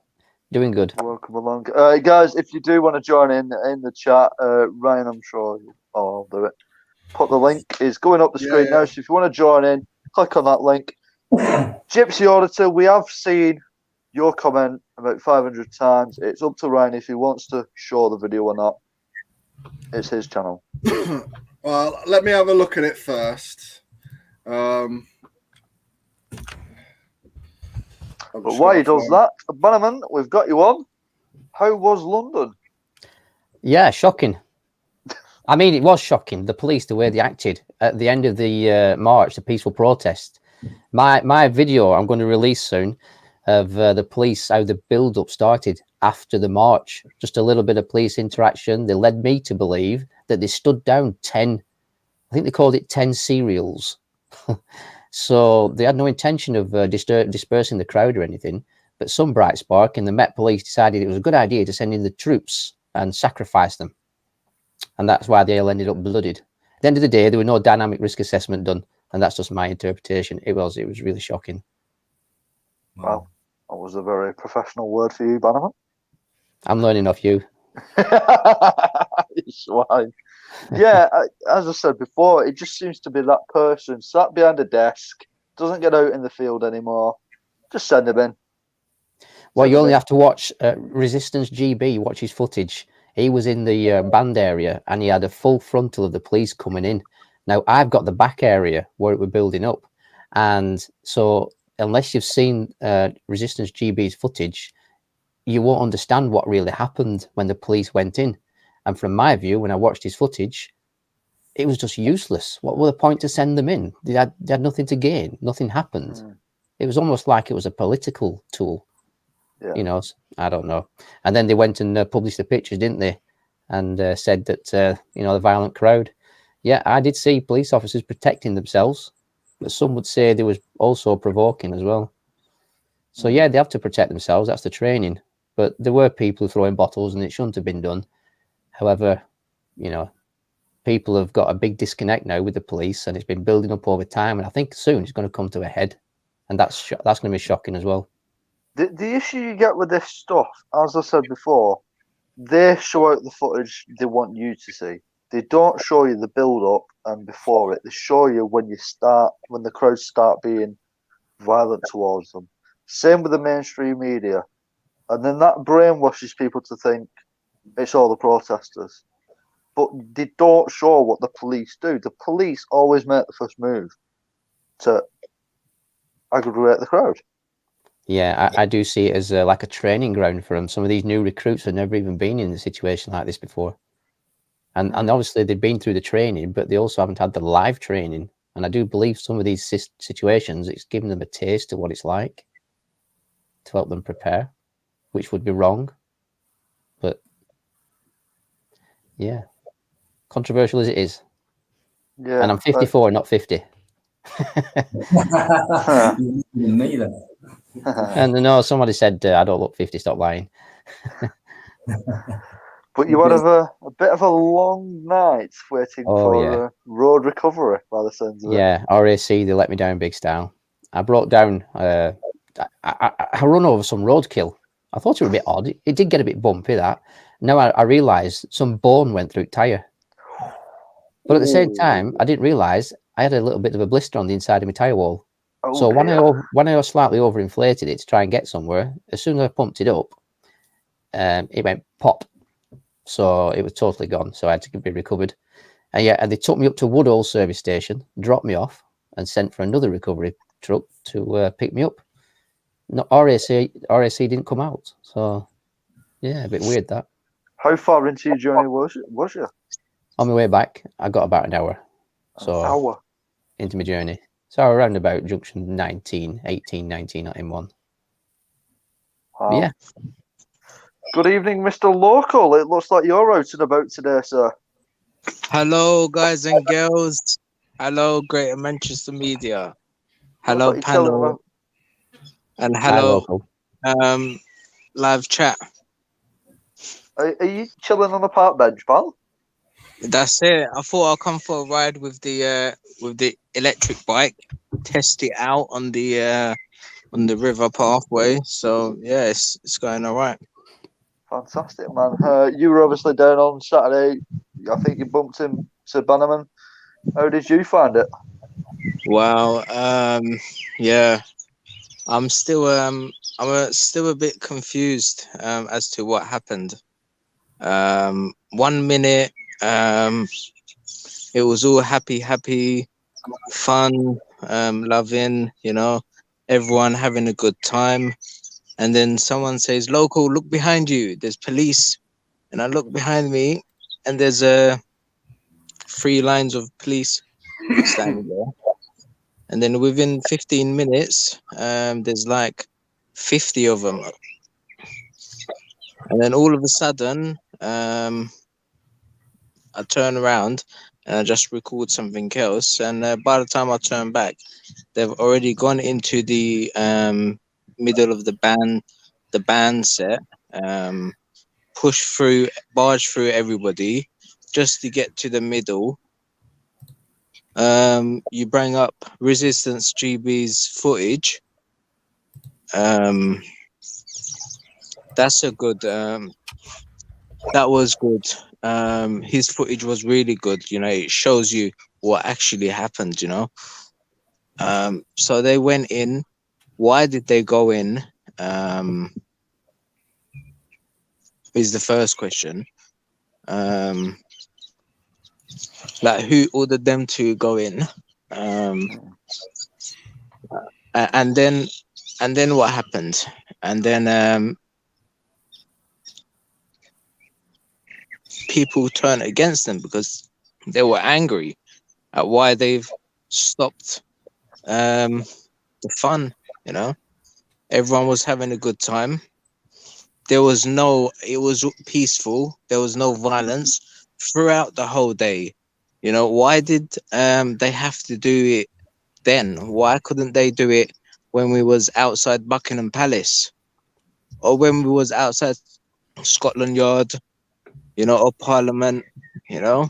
Why did it have to be in a park? It's always in Hyde Park for some reason. Did they give a reason of why they were doing it at all, or have they released a statement later on to say why? Was it to do with COVID, or? I've got footage saying why they did it. Right. And I'm going to release that with the footage that I'm going to release soon, either tonight or tomorrow. Basically, one guy says, "Why did you come in? Was it to do with the BBC? Is it all for sure?" kind of thing. And a blue bib turned around and said, "We went in to seize the equipment because they have no license for it." Right. I think he said license for it, or it certainly said it was. Yeah. Well, we were talking to this other guy, and I was just filming over his shoulder. It might not have been license. It might have been the crowd. That were it. The organisers had been advised that they need to pack up the band, but they didn't listen, so they went in to seize the equipment. That was what he said. Sorry, yeah. But it all comes back to them not having a license for it. Basically, yeah. I'm pretty sure I heard license involved. But did the police liaison not go in first to obviously say? Well, they claimed that the police went in and had a word with the organisers. Now, it's my understanding they might not have actually gone to the band members, because I don't think the band members were the organisers. The organisers were. I forgot the name of them. I put it on my video. I forgot what they call it. Official Voice or something. Official something. Anyway, so basically, what I will show you as well in my footage, you'll see a blue bib getting ragged around like a rag doll with a man who wanted to arrest a blue bib. That's shocking as well. Absolutely shocking. And he was allowed. Come about? I actually come upon the incident afterwards. I saw the blue bibs running into the middle of the park, and it was just blue bibs. There were about 7 or 8 of them. They'd arrested one guy. He were on the floor, and this other guy, something must have happened before I turned up. He wanted to arrest a blue bib because he thought they was arresting someone for no reason. So it was like tables turning kind of thing. And it was very odd because it grabbed hold of him 3 or 4 times, but it was never maced. It was never arrested. And I don't know whether there's anything come of that, but it just seemed like he got away with ragging around a police officer when there was enough of them to arrest him. It was very odd, that situation. Yeah, and I mean, But they were outnumbered. There were a lot of people Yeah. around him. Maybe it was a tactical reason not to arrest him. yeah, and I mean, you can't, as a civilian, you can't obviously detain a police officer, regardless, even if they step outside of the what did crime Yeah, bodge me and, named it something? I expect to jurisdiction or something. You know, if they have a lapse in obviously upholding the law. Even if they step outside of that for a second, you're not going to be able to detain them. It's not going to Yeah. happen because you're going to get locked up for assault on a police officer. I'll tell you something. When I was with Danny Shine, he tried it that day. He tried it on about 3 officers and it didn't work. He tried putting them under citizen's arrest. But it doesn't work. Yeah, You can't. you just can't do it. It doesn't work. That's obviously why you've got investigations afterwards. The best thing for you to do is just to record it. I mean, Dino, we obviously had an incident at Salford before, and it was somebody getting locked up, and we recorded it. A bit like what me and Ryan did at Piccadilly Gardens. You know, it was a case of get your footage out, record it, because if the person makes an allegation against the police, I mean, we got hatred, Ryan, at Piccadilly Gardens from that chief inspector. Yeah, but as I've said it before, if an allegation was made towards an officer from a member of the public and the body camera doesn't cut it, who are they going to come to? Us. Exactly. That's I mean, I believe that in one thing I did before, the footage was actually used for the police because the very first COVID testing site I went to in Skegness, I believe one of them was actually illegal. He was here illegally. And somehow he managed to get a job in his cousin's name and all this, but he was on camera. And they used the footage in court. So I've heard anyway. So I've heard off a PCSO that was trying to give me information to say that they needed rights to the video and all this. And I'm like, yeah, use my video if you want. So yeah. Yeah, but me and Dino did the exact same thing at Salford Precinct today. Dino, you've uploaded that footage. If you want to just talk us through what was going on and what we saw. Yeah, I thought I'd put that one up tonight before any others. What we did, what we've done today. We just jumped off a bus, didn't we? And in a couple of minutes, we saw the blue lights, and we was about 200 meters from the police station where they came from, and it was in the precinct where something happened, an alleged threat of stabbing somebody. So yeah, right place, right time. Managed to get it all from arrest to them driving off with the fella. Yeah, quite shocking, but he resisted, didn't he? I mean, he had a good go. And get the police van. Yeah, when I went round the other side of them after they had him on the floor and arrested him, that's when that woman gave me a bit of stick, that police officer. But they did strap his legs up in right just above the ankle, just above the knee, and then round his thigh, because he was quite resistant and he seemed like a strong guy. He did manage to kick the van while he was handcuffed and things like that, and it took him a while to get him in that van and lock it up and get away. But yeah, quite shocking, really. But there's no way I weren't going to film it, and we did get told off the couple of security, go away, do this, do that. No, and I said, stop trying to act the big guy or something just because the police are here now. So yeah, I'm glad we filmed it. Yeah, and we've got it from multiple angles. Obviously, mine will go up when the Salford police station one goes up, so you'll be able to see it from the two angles. Yeah. Obviously, I was looking into the van, Dino was looking at the back. And that's another good thing as well. I mean, we say like we like to audit on our own, But when you're coming across something like that, getting multiple angles can also assist if anything further comes of it. Correct. You know, then the Spot court can, or you know, police can see from multiple angles what actually went on to help them obviously make a judgment. And as I've said before, I'd be quite happy to hand over my footage for any police to use if it's for, you know, an investigation against police, against another party, etc. Yeah. You know, obviously you filmed that fight in Wigan. You know, Yeah. I'm sure you would have handed that footage over as well if it needed to. I said on the video, the reason I'm doing it is if anything goes wrong, I could have some evidence here. You know what I mean? But there were no police involved with that one. But yeah, it works for both sides. You know, so that's why I got my camera out. Yeah, I don't think anybody condones violence because, you know, it's not human nature. But what people do is react to situations that if they feel like they're being attacked themselves, they'll instinctively, some people just from bad experiences in the past will instinctively just protect themselves or even give back what they get given. You know, society is a bit strange now, what we live in. I mean, it's unpredictable. Yeah. Yeah, definitely is, Bonham. And the police should, you know, have a bit more empathy towards people when they're going into crowds. They should know that they're going to provoke a reaction, and they do know. But that's what gets the pictures in it for the mainstream media to then, you know, create a bigger problem politically. Yeah, they propagandize it, but yeah, they should be used to all this now as time's gone on. They know where things are going. And the British public, you know, people around the world, they're getting wise to this now. That's why they keep saying peace is the way forward, peaceful.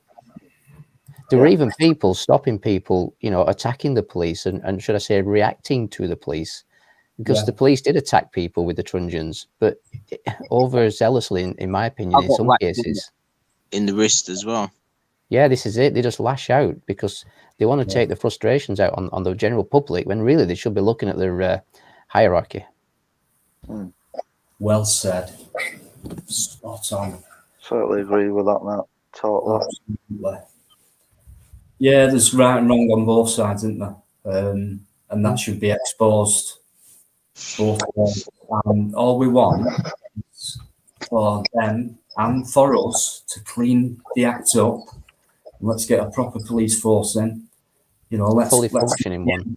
Let's get the understanding. Let's get them knowing the law as well as we might do. And then, you know, maybe it could work, but I can't see it. And the police know themselves that they're doing things that they shouldn't be doing, and they're questioning themselves. There are people leaving the police. You know, the new recruits. There have been people leaving because it's not what they thought it would be. Yeah, yeah. In fact, that's been going on for a while. I remember that in 1995. I was going to say, a friend of my father, he's in his early 70s now, but when he was younger, he joined the police. Very smart guy. He's become a millionaire now. He ran his own business and all that. But the reason he came out, and because he were best friends with my father, he told him the reason I came out is because when I got in there, I was getting told, now, whatever you do this week, you need so many arrests. You need to make so many arrests and all. And he said the corruption were getting to me, so I left. And he weren't there long. So that was in the 70s. So you imagine 50 years, 40 years later, how much things have evolved within that corrupted system, really. But, yeah, I know a guy from West Midlands Police. Not a guy who got convicted by West Midlands Police, some kind of special branch. They'd been disbanded now, but they were known to be corrupt. They were found to be corrupt. One man served 2 sets of 10 years in prison for crimes he didn't commit. And then when he got exonerated, you know, he went through the courts. He had to fight to clear his name. The high courts cleared him. And then he had to fight for his compensation. They wouldn't give him compensation. He had to fight for it. So the system is seriously broken. Absolutely. That's not the same guy who had mental health issues, is I don't know. This guy's called Martin Foran. I'm not sure, but I know they put a guy away who had like autistic type mental health issues, and they condemned him to a confession, I'd have to look back into that one. But there's another example. You know, he was locked up for years and he got released totally innocent and all that, but he suffered so many years of his life not having a life. So, yeah. Right, guys, I'm going to jump off. I'm going to leave you in the capable hands of this guy. He's got a few bullet points to go through. I've left him with some homework. Mr. Bloody teacher. Hey, you're loving my teaching, Dino. You're shooting earlier, yeah? I have to, mate. You know that. Make sure you smash the like button, subscribe to all of us, guys. We'll have more footage coming up soon on my channel and on Dino's channel. Very busy day on Saturday. Looking forward to it, Dino. Some great places coming up. Obviously, guys, make sure you check out Mostly Insects and Optical Turnkey live next Monday from 7 p.m. They've got a debate show as well. We're live every Tuesday night from 6 p.m. And have a great evening, guys. And I'll be listening on the side and managing the chat. So thanks for tuning in, guys. Thanks, Ryan, for showing my shocking video of Dino. No worries. And I'll catch you later, guys. See you later. Bye. See you later. But yeah. So I can't even remember which bit we're on now on the bullet point list.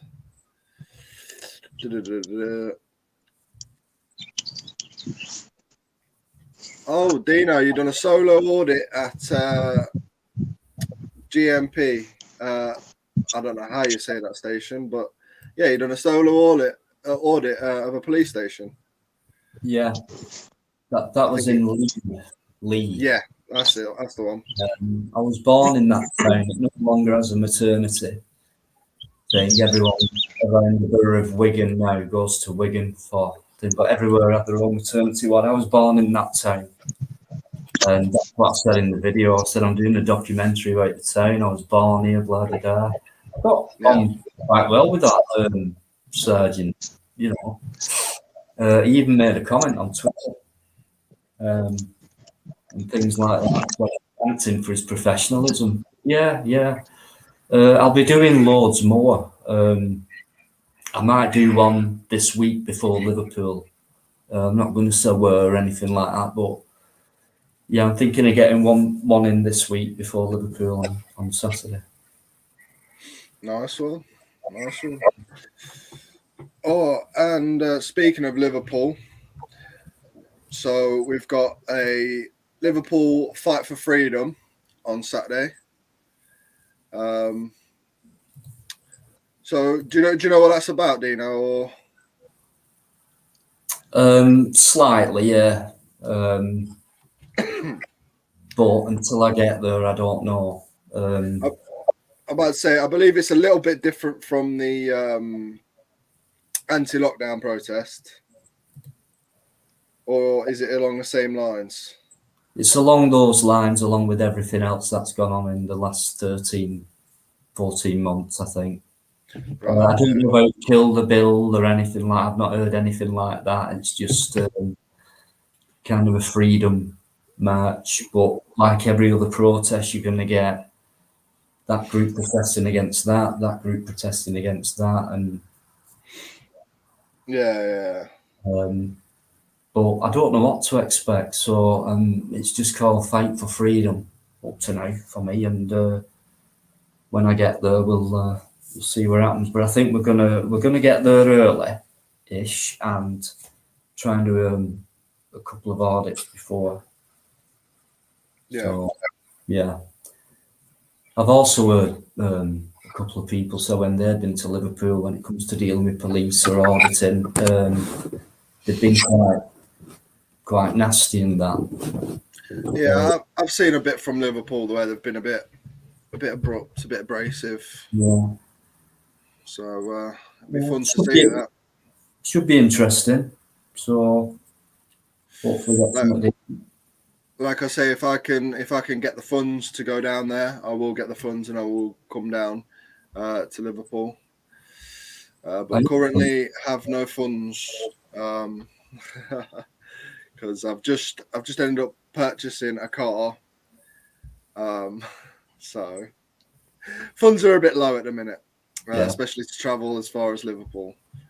But yeah, I know, I know that feeling. Yeah. Yeah. Last week, but... I know that feeling because I just purchased part of a car, a new tyre, because it was wrecked. So that's kind of set me back a month. That so roll on next month. Yeah, roll on next month, definitely. But like I say, if anybody wants to donate towards me going to Liverpool, then I have Super Chat. So feel free, and that's what it'll go on. I could do with a sponsor. We're thinking about it. Yeah, a sponsor would be good. Just for the expenses, the diesel. That's great. It'd be lovely. Yeah. And in return, you fetch back the footage that they can't see unless you go there and capture it for them.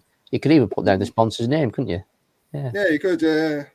But like I say, if anyone donates, because I have got the Super Chat on this live stream, literally just click the $sign and you'll be able to purchase a Super Chat. But yeah, literally, if anybody donates, I said at the beginning of this live stream, and I'll say it again now, it'll be going straight on videos. It's not going in my back pocket. Yeah. If you want, guys, I'll pull out my bill money now and just say I've got my bill money. So if I need to dip into it, I can dip into that. I've done that earlier, and I'll do it again now. I'm not skin, but I just can't afford to travel that distance. You've got to survive, yeah. You've got to get through the next few days, weeks, whatever it is, to your next payday. That's it. Budget. I just don't want anybody thinking that if anybody does donate, I'm just going to spend it like on a piss up on a night out or something. No, I think the majority of people do actually understand that any donation you receive, it does go towards getting the footage you need. And there are some people who I just class as trolls, who want to pull you up about begging and things. But it's not about begging. It's about trying to give people something that you can't always provide for yourself to give them. Yeah, that's it. Everything I've done in my past has always been voluntary, but it's been a struggle, and it'll continue to be a struggle. And lack of funds only means I stay local. Only when I get the funds, I can then venture further afield. Yeah, so when I can, I always invest in myself. That's the problem at the minute. I mean, I've just come back from Leicester as well. Done some audits and that in Leicester. So literally I've had to pay for all that.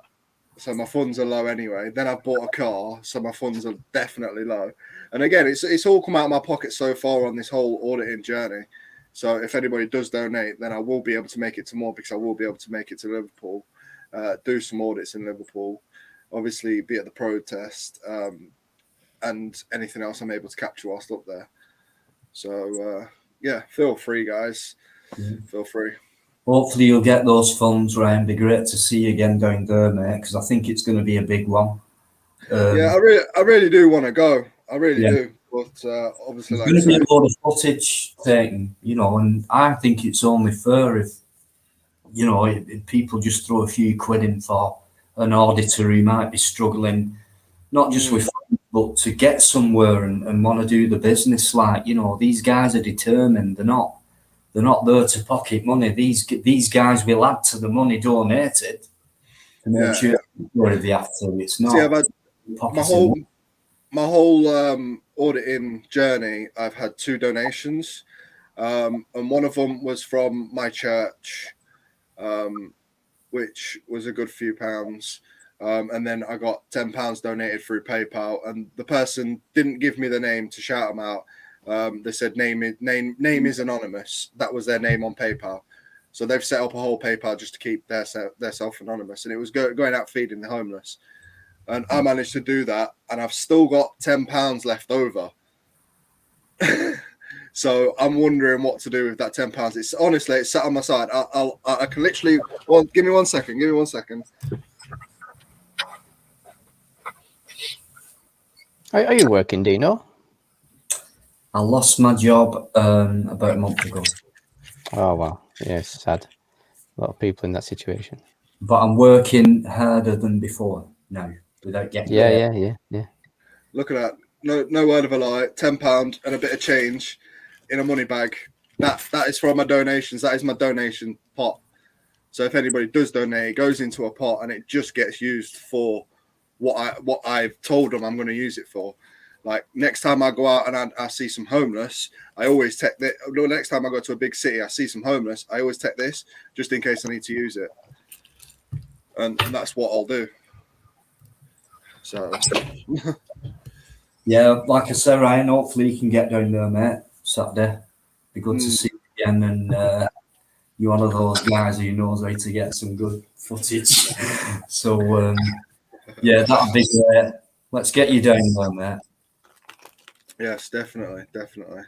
Is it a big one in Liverpool? Because I haven't looked into it yet. Is it happening up and down the country? Is it just Liverpool? As far as I know, it's just Liverpool, but with the reputation of Liverpool I've been hearing about, plus it's a massive city, so I think there'll be a decent turnout. But I keep saying, you never know. It's on the day, innit? So, like at Rochdale last Saturday, everyone were ready to start, and then next thing, we're going to have to delay because there's been a fatality on the motorway near Rochdale. And there's people still trying to get here at the protest, so we're going to have to delay until they get here, and things like that. Anything could happen. But I think in any big city, it's normally a decent turnout as far as protests go. And but I don't know many details of it. So, well, my experience with Liverpool police, last time I was there, they seized my camera. And they made me travel back for it 2 days later. So you want to watch them because there's no reasoning with them as well. Once they get something in their head, they stick to it. I've heard similar stories from other people and who've obviously been there and things like that. I asked a question, who was it to? I can't remember, but I said, where's the worst place you've been and done an audit, or what's the worst place you've been where you've had the worst bad interactions and that? And he said Liverpool. And I've heard it from other people, just heard it from yourself. So the crazy thing about it, when they seized my camera, they let me go, but kept my camera. So they're just being spiteful. You know what I mean? Yeah. And that's still an ongoing issue with them at the moment. And I will sort it out eventually, but they're just dragging their feet like they do. Is that legal for them to do that, Bannerman? They will claim that well, they will claim that I was causing alarm or distress or some kind of civil disorder, but I wasn't. I was there as a journalist, and they didn't like my press card. It wasn't on their bona fide list, and there is no legal status for press cards. You know, it's just silly of them. Sorry, you don't have to show one at all. No, not at all. No, it just advises you, the people who look at the card, what you do, or what you are doing. You know, you can make your own. You can join the National Union of Journalists, NUJ. They don't help you, and they'll give a card to anybody who claims to be a journalist. And I know there are corrupt journalists who work for the mainstream media who've got them cards as well. And absolutely, it's all corrupt. Absolutely. There's no legal standing for a card. No legal standing at all.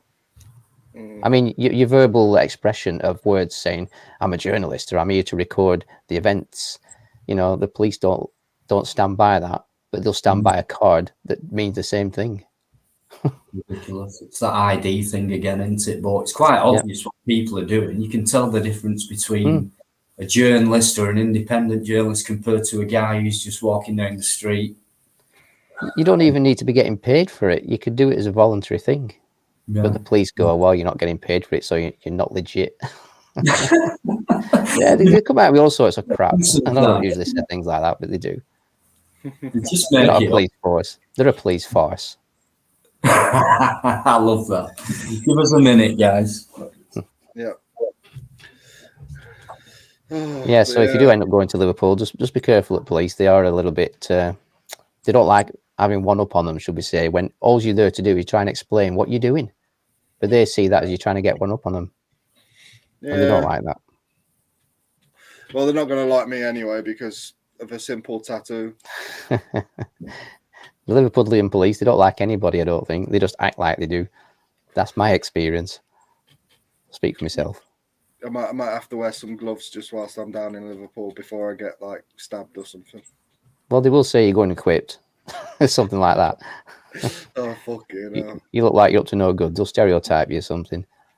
Everyone stereotypes me anyway because of the way I dress. I dress comfortably, and automatically I get assumed like I already get put in the category of being a chav. I'm just like, oh, for fuck's sake. Yeah, TKE. You mentioned Rad's camera being taken. They did, and they issued him with a COVID fine as well. So why didn't they issue me with one? You know, they're just different police officers. They don't know their ass from their elbow. No, they don't know what they're doing. No, and there are some good police officers who do know what they're doing. And the sad thing is, they don't speak up against the bad ones. You know, they're all in it together and look after each other like the big happy family they claim to be. Yeah. And that's why there's a lot of this connect between the police and the public nowadays, because the police are not seen to be looking after what's right. Even amongst themselves, they don't like to expose their own. It's a shame, really. TK, the Glaziers out protest on Sunday. I don't know where that is. So if it's closer to me, then I might be able to make it. Definitely.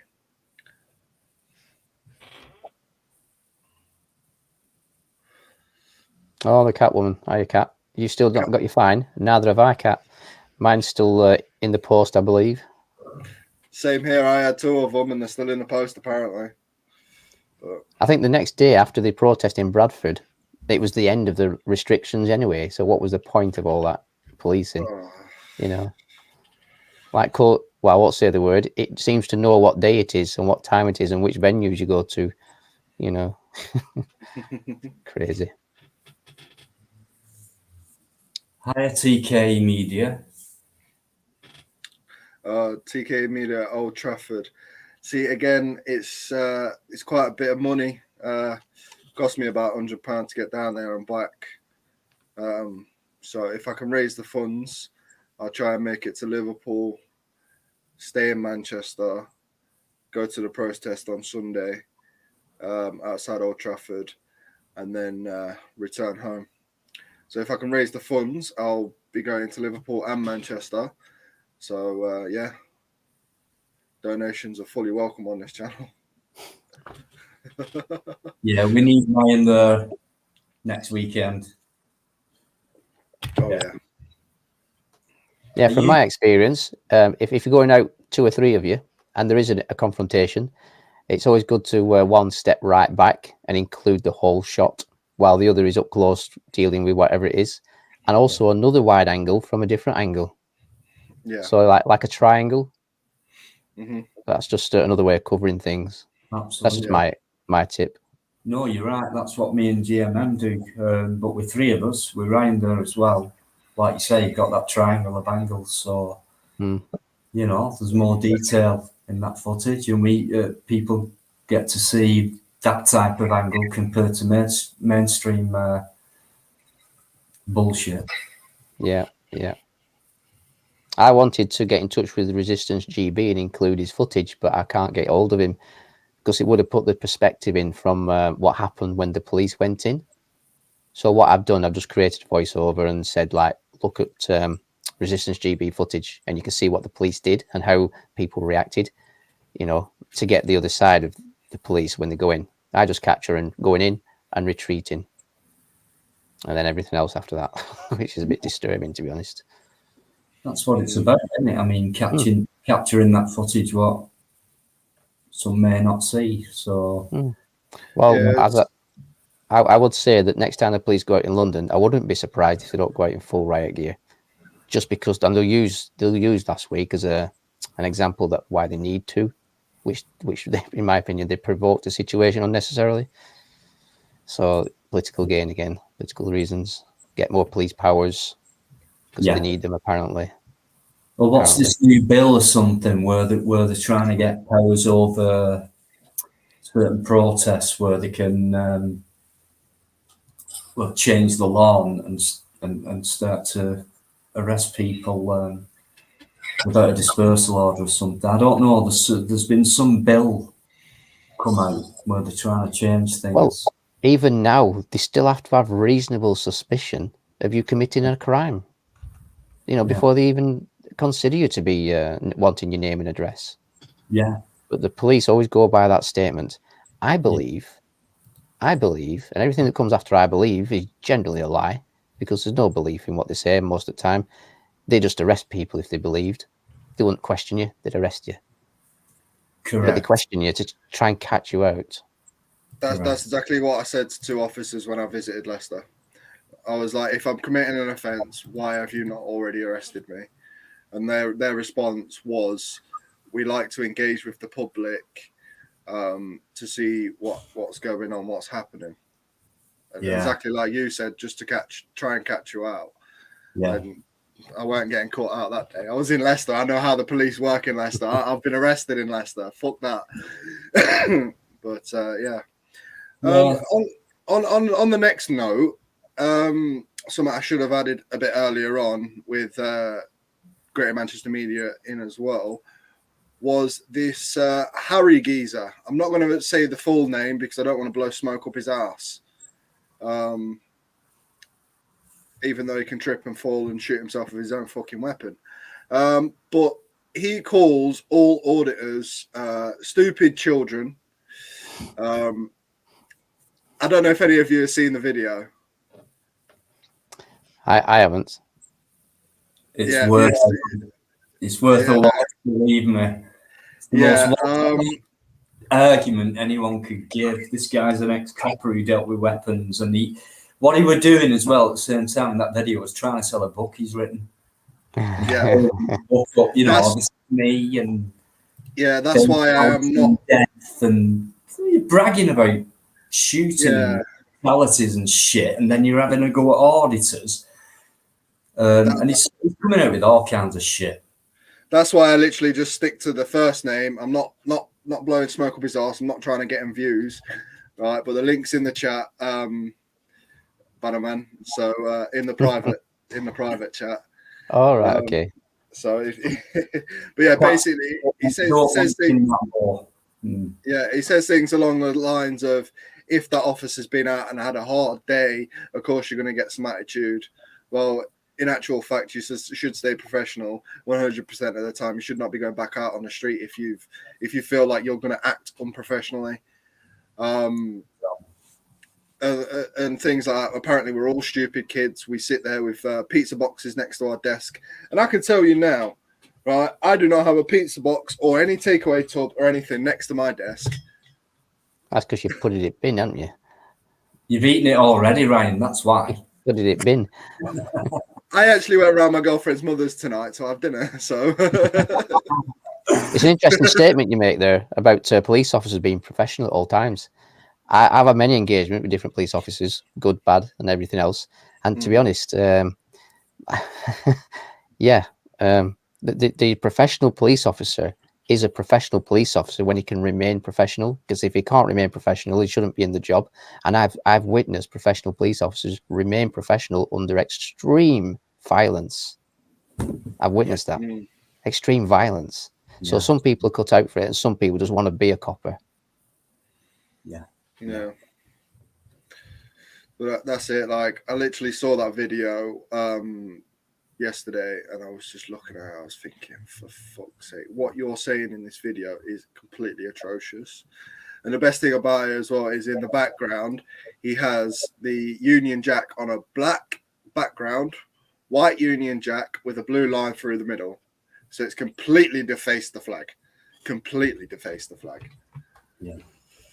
And literally throughout the video, he keeps on plugging his book. And it's just like, I'm not going to buy your fucking stupid book, mate. Why did you fucking, I don't know, jump off a cliff? And, you know, I literally did comment on the video as well. I wonder if I don't know if I can find it. I put a couple on. Anyway, I didn't get a reply. I don't think I've had a reply, though. I just basically said he was totally one-sided, biased.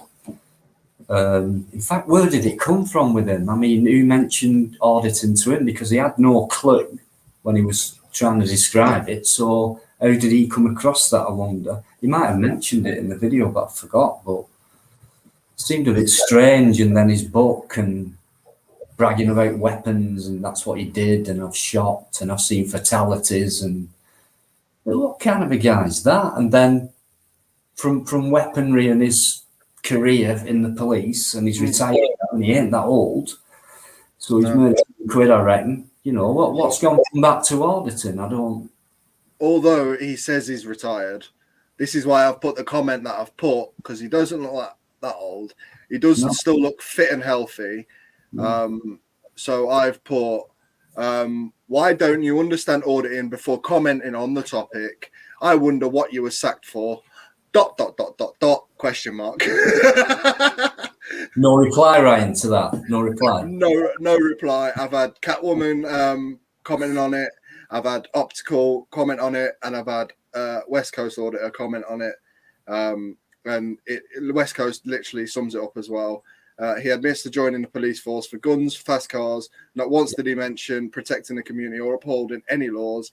In one of his comments in this video, he says that auditors who know the law are annoying. What more can be said? And that sums it up. That sums up the video basically. It's annoying because public people know the law better than he does, clearly. So absolutely. He only dealt with one area of that, which was kind of the high end of it. I mean, weaponry and shit. So maybe he's never been through that process of being a copper, if you like. But it just shows what type of guy he is. No empathy, no concern for people. Just gets off on being in a job where he had a job dealing with weapons and fatalities. And I'm thinking, he's some kind of tough guy or something. You know what I mean? You know nothing about what you're talking about, so why don't you get to learn it first before you can talk about it? He just made himself sound and look like an idiot, but he did get invited on to Optical's live last night. Optical mostly. I went on myself. Catwoman ended up joining. Gypsy came on, but obviously, I mean, we knew he weren't going to turn up on the live. I was hoping he would. Well, we all was. And Optical and mostly said, look, it's not going to be a slanging match. It's not going to be, a slagging off or anything like that. Come on, explain what you meant in that video and we'll give our side of it.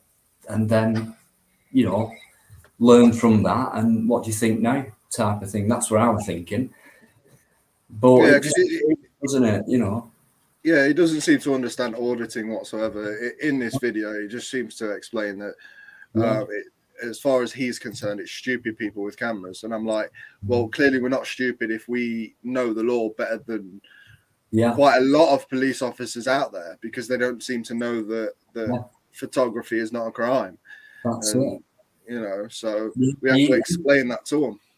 He contradicted himself, really, because he was saying, why are these people going around stations and filming and things like that? And they said they're in public, and they said, because they're doing it lawfully and they can do it.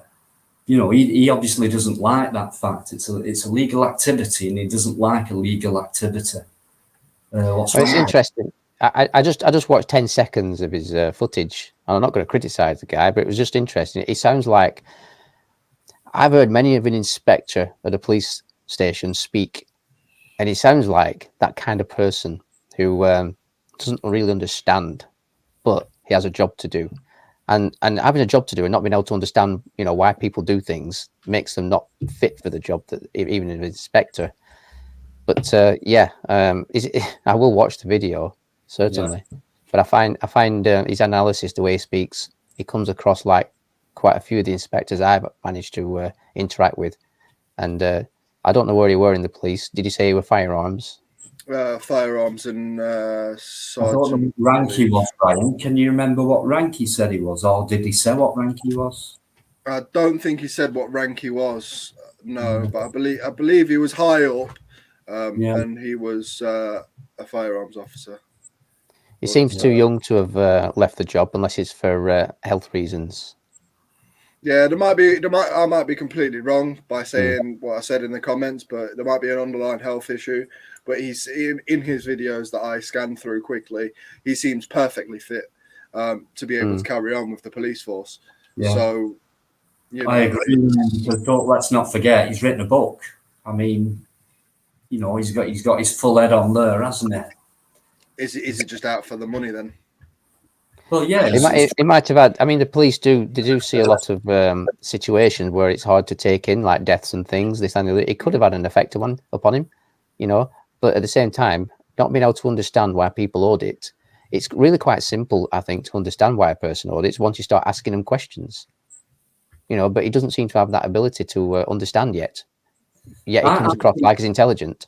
I think he does know the law, as he's got that far in the law. He just has something against people who are doing something legal, and it's kind of bugging the police. And I don't think he likes that. Well, it's tough shit, you know. How can he come across saying, you know, these guys are doing this and being confrontational and trying to cause an argument? No, it's not a case of that. It's usually the other way around. There's a lot of police officers who have contempt. And anti-public. That's the way he came across to me. Yeah, there's a lot of police officers that have contempt for people with cameras because they know it catches them out. Yeah. And they can't do anything about it. But, you know, what are they scared of? Well, they don't like the criticism that it brings to themselves, do they? No. Keep getting this. I had this terrorism thrown at me today off a PCSO. And me and Jim, we just had him by the balls, really. Not a clue what he was talking about. Just didn't like the fact we were outside those barriers of a police station. We had a couple of plain clothes. We had the sergeant come out, a couple of officers, you know, and we just stood there and they just made fools out themselves, really. So they need to put their ideas up, really. It's like trying to control, even though we're not breaking the law, still trying to control us instead of saying, look, guys, yeah, fair enough. We get what you're doing. We've got nothing to fear. We've got nothing to hide. Ask away, whatever you want to do. But they don't. Yeah, I've had some comments from a person called Lethy G or something. Can't remember his name exactly. And he seems to be hell bent on telling people they haven't got any rights. But yet, you know, I think he's trying to twist things and make people question themselves and take up a lot of their own time trying to debate it with him. But, you know, what is a right? In his view, no one's got a right. But we have got rights. But he doesn't seem to understand that. He tried to, I don't know, be pedantic and what's the word? I forget the word I used when I told him last. Never mind. Is he including himself in that, Bannerman? We're all... Well, yeah, I suppose he is, but his interpretation of a right isn't a right as we believe it is.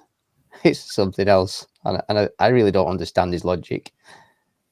You know, you have a right to say something when you're asked a question, but in his book, you've no rights. So you've no rights. How can you have rights in his book? I don't get him at all, to be honest. No. Implied rights of access, for instance. Implied rights of access. It's a written word, rights, implied rights. So we must have rights. But he tried to he tried to use that in his own statement, but I got fed up with him, to be honest. I just thanked him for his messages and said thank you, and we'll agree to disagree. Yeah.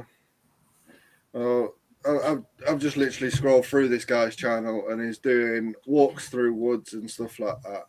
There's nothing wrong with him. A month ago, 2 months ago, he done a walk through the woods.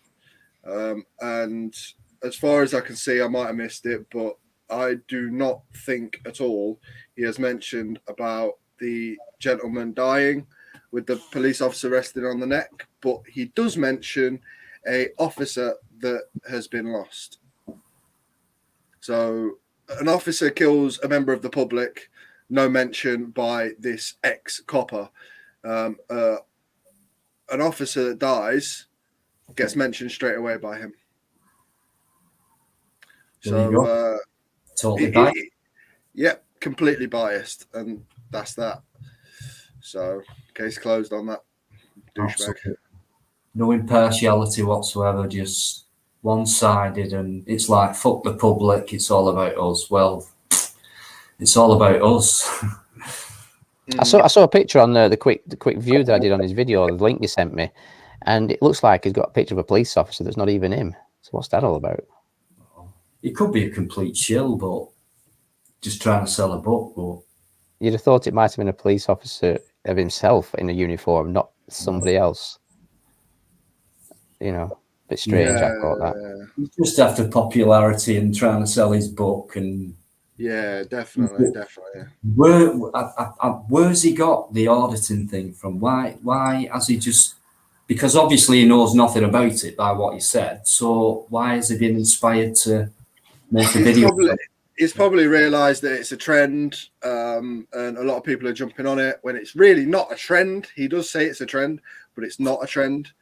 No. It's like some people, are probably in it for the views and the monetization on YouTube, but a majority of us auditors that go out there, the majority of us that have got the subscribers we have got the passion, right? And we've got the passion for making these videos. So that's why we've gained so many subscribers. That's why everyone's gained so much traction. Like Audit in Britain and Live Free, they've gone out, they've started with their passion. And you can hear the passion in their voice. You can feel their passion through the other side of the camera. And that's why so many people have subscribed to them. Yeah. So they mean what they do. Exactly. You know, they do it for nothing. That's the type of, but they do. I do it for nothing because I've had enough. I've had enough, and I think it's going worse and worse. And I just want to be one of them people who can step in there and slow that process down, and expose people. We know there's good and bad, and I like seeing the good more than the bad. But we need to sort that area out. A new training curriculum or whatever, because these guys, even though they know the law, they're coming out to the public saying you can't do this, you can't do that. Well, a lot of public will be dumb to that, fair enough, but they don't like it when they get stood up to. No, they definitely don't. No, they don't. And some of them actually don't know the basics, which is scary, really. You know, it is. When a lot of the public know them better than them, that's what's going on there, you know. Mm. I don't actually consider myself as an auditor, but I have tried auditing, and every now and again I'll fall into the practice of auditing without realizing it, because I like to actually see people being professional. That's what I like when I get into that situation. Yeah. Giving them opportunity, even though I might be a bit of a challenge, it gives them the chance to learn from it, should we say? Because if they don't get these experiences, how are they ever going to learn from it? And it's better to get it, from somebody who's a non-violent person than it is to get it from a potentially violent person in a real situation. So even though in my situation, when I maybe be a bit challenging sometimes, push the barriers, it's to give people an opportunity to, practice the things that they don't get a chance to practice many times. And that's how I view, challenges. So I might be an auditor and don't realize it, but, I have tried it. I do like the idea of auditing, but I think as an auditor, you've got to be careful that, you're not provoking too much. You got to take a bit of responsibility in some way about the actions and reactions you're creating, but each of their own. That's just the way I view it. Yeah. I mean, they will expose themselves, and like you just said, Bannerman, it's how we approach that. And I know I've made mistakes through eagerness. I have, yeah. Like that. But that's what I'm there for anyway. And I've said it in front of the faces. It's to get a reaction out of you in a subtle, in a lawful way. We're not coming up to you saying, I want a reaction out of you. It's, if you want to approach. Let's see what you like. If not, we'll carry on and go away eventually. Yeah, I mean, I've got my SIA license, and I went to college to learn everything about SIA. Some people do it in 4 days. I learned a bit more. I've also got a CCTV license, and to be honest, they don't teach you anything about cameras, about the law on cameras in your party training. Yet that's one of the most popular things that create problems for security guards. Cameras. Absolutely. How to react in front of a camera, is going to make your company look good or bad, even yourself. Yeah. So a bit of training on security operatives wouldn't take much. but they don't seem to get it. No. I've actually, I mean, my first video, Tesco, I've been through the whole thing, complaints to Tesco, the security firm. I've had letters back. Those guys been taken off duty and put on a refresher course. I've just had my subject access footage through. I haven't played it yet. It's on a disc. So I'm going to see what's on that footage tomorrow. And if it does show the assault on me from that guy, then I'm gonna take it on. And it's took 2 months for this to come through. So if anyone out there who wants to go through that process, be patient. It's going to take a couple of months, but stick at it. Don't let them win. I've done the same with McDonald's about the other day in League after the police audit. I did. Written to them, they sent back, and I said, I've got it on footage. I know the legislation on face mask exemption. You know, your company's policy is saying you're not allowed to enter anybody unless they show you some kind of exemption card, which is bollocks. You don't have to show them anything. No doctor's letter, no proof, no card, nothing. And I got asked for that. And what they put back to me was, we'll send you some meal vouchers. You know? So I'm going to get back with that one. I actually read in the coronavirus legislation last year, I think it was before they changed it in November or December, and it says that businesses, they don't have to make their employees wear masks. It's a choice. They can give them the choice. But this was last year, so it weren't a case of that their workers had to wear masks. It was up to the actual business owner themselves whether they wanted their employees to wear masks. But then it became obvious that, you know, it didn't look good for customers coming in who had to wear masks and the staff didn't. So they eventually thought it was easier just to make your staff wear masks or make it part of their policy. Yeah, well, I went in one in Bolton. Unless you're exempt. Yeah, they had a big poster, face mask and a symbol of a face with a mask.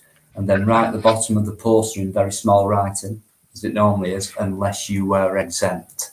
And I explained to this floor manager in Lee, a young guy. He said, "Yeah, you can come in, but I need you to show me that you are exempt." So I explained to him that if you read the ledge, I don't have to show you anything. You either take my word for it, mate, or you're breaking that legislation. And all he kept saying, it's McDonald's, it's what I have to do. But yeah, that was the second McDonald's I've been to where they were asking me for ID, getting on their high horse. And that's what it were, being a control freak, including the woman who was on the door before I met the manager. Just didn't like it. Everywhere else I've been, and I've filmed a couple, Manchester, Bolton, yeah, that's fine. No mask exempt, yeah, fine. But there you go. And I asked one lady in Bolton, what do you think about this? When I went to Lee the other day and they refused me entry because of this and that. Oh, no, you're fine. So it just shows you, you know, this guy was a control freak and he was trying to get some hit off refusing me entry. I'm in control. There he goes. But he's on video. I've written to McDonald's. Well, on the government website, it says that, you know, you can print off your own mask. And the reason for people printing off your own masks is for people who don't feel comfortable using words to say I'm exempt. So they show a sign, they show a thing, and shops usually use that exemption certificate, whatever it is they want to produce, what they printed off, as being okay. Now, I know someone who actually wrote on a piece of paper, I'm exempt, you know, in ink, and that's good enough in itself. And once someone sees that, they shouldn't even be questioning. That doesn't even look legit, because you can make it yourself, and you can just use the words, I am exempt. Anything that comes after I am exempt is interrogation, and that's a breach of the... Absolutely, and there's some disability act. Somebody sent me a link on some disability act, whereas if that happens, Discrimination Act 2010. It's a discrimination thing, but obviously clueless. And if you're a manager of a company where you know, a busy place like that, and you're being like that with customers, then you shouldn't be a manager or even in that job. So hopefully they've got in touch with him, and you know, I've not sent them my footage, but if I have to, I will. Yeah, I think it's the Equality Act 2010, if my memory serves me right, and I think it's Section 29 that tells shops that they have to serve people; they can't treat people differently. Correct. That's it. Yeah. And there's other bits of legislation within that act as well that also backs up that. And also there's sections in it for remedy, where it doesn't need to go to court. They can actually recognise that if someone's been discriminated against, they can settle out of court without going to court. Yeah. And it's wise to settle out of court because it would be cheaper. That's right. And somebody That's why said it's £7,000 from Sainsbury's, weren't it? Yeah. From Southport. And Tesco apparently last year, it might have been Pinaki News who told me, I can't remember, but they had to settle out of court because of complaints by customers, whether it be security or in store, £750,000. Serves them right. So that's a lot of money, and it's a lot of admittance, isn't it?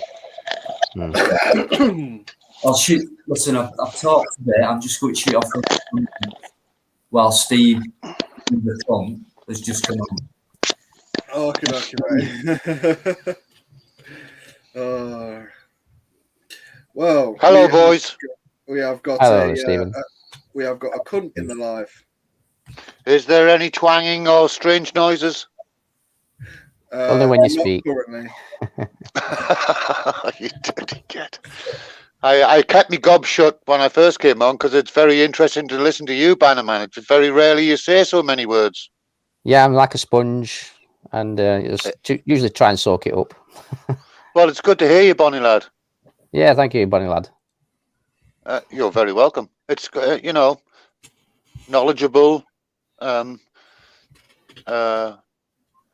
people with eloquent voices are always welcomed in my ears.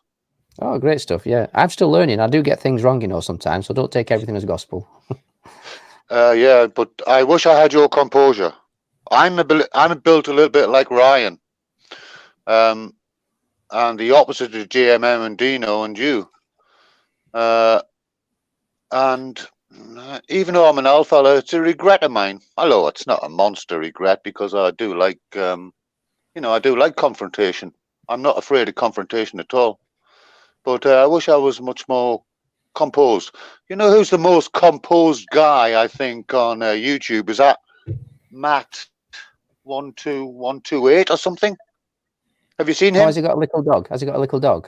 Yeah, Oscar.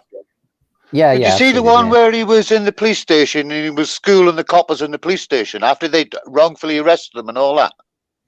That's the best video on YouTube. He's standing there in cuffs, telling them how to do the jobs, and he's cool as a cucumber. Now I don't know what that is, but it's definitely on his page. And I actually typed a message to him saying, "That's the best video I've ever seen." He's as cool as a cucumber. Yeah, it throws them off balance. Police, they can't deal with peaceful people. They can only deal with aggression. Well, hold on, Bannerman.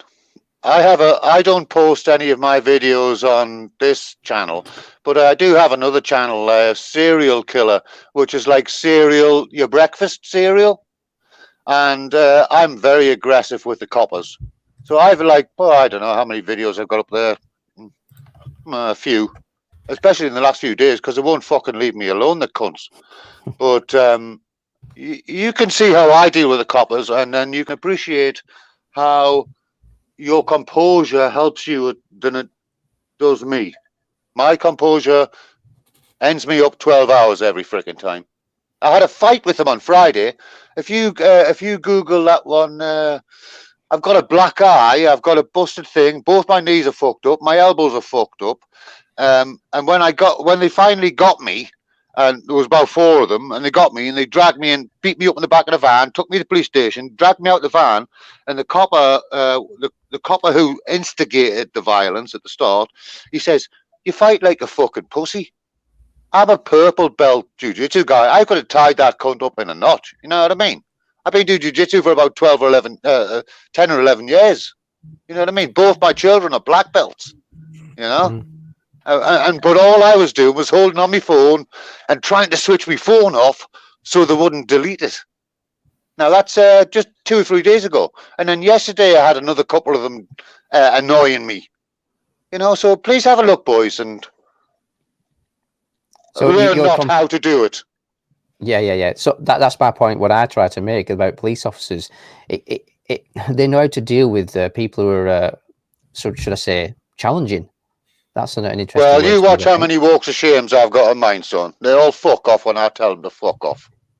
Yeah, I mean, fair play to you. You know, but the thing is, if they start using the words "I believe," they're upset because you've got the better of them, and that's probably why they give you a hard time sometimes, because they don't like being made in their being shown up, should we say, when really they should be shown up, because they shouldn't be in the job in the first place if they can't deal with the situation. I think the one I was arrested on Friday was called UK Police, liars. So anyone can type that in. You can see that and see what it is. But it's not on Stephen Plaster. It's on Serial Killer. And also some guy from Accountability requested he repost it. So it's on his thing as well. So Serial Killer, as in breakfast cereal. Yeah. Oh gosh! And please subscribe, guys, because I had last time I was on here, I had 14 subscriptions, and then when I woke up in the morning, I only had 12. So I'm never coming on again. If I've got 10 tomorrow, I'm never coming on again. Which serial killer are you? There's a lot of channels called Serial Killer. Oh gosh. There's one with Sugar Puffs on the profile. Yeah, that's me, Sugar Puffs. And you're the second one on the list. That's me, right, Sugar Puffs. There you go. Look at the one, UK Police Liars. Oh my God. And then look at the one, UK Police Cunts. And then look at the one, UK Police My Dog Doesn't Like You. Oh, there's loads of them on there. All right, yeah. I've just become your 13th subscriber. Thank you very much, Bannerman. But that's unlucky. Thank you, sir. If you unsubscribe, I'll know. And I'll hunt you down. It's actually showing 14 subscribers now, so I think someone else must have subscribed. That's me. Oh wow, I'm coming back on again. You have a little look at that, guys. Tell me what you think, guys. I don't know anybody else who's listening. Guys, if you want to, the link is in chat right now to the channel, because it's hard to find. It is hard to find, but we found it. So the link's right there in chat if you want to give that a click and go over, drop a subscribe, and then we'll see if we can get you up rather than down. Everybody who subscribes to me or leaves a comment, I'll subscribe to them. I have got, I'm not looking for subscribers. I'm just looking for what's it called when you want exposure about how these cockheads work, because they are fucking cockheads. They're having a fucking bug. Excuse my French. What I find interesting on my channel, I've got a mixture of subscribers, and I found that more of my subscribers actually like confrontation, the majority of them. So not confrontation. Oh, well, fucking send them to me, mate. But people who like to see confrontations and people dealing with it properly, I think, one way or another. But, you can't please everybody. 17 subscribers you're on now, mate. Whoa! Where's me beer?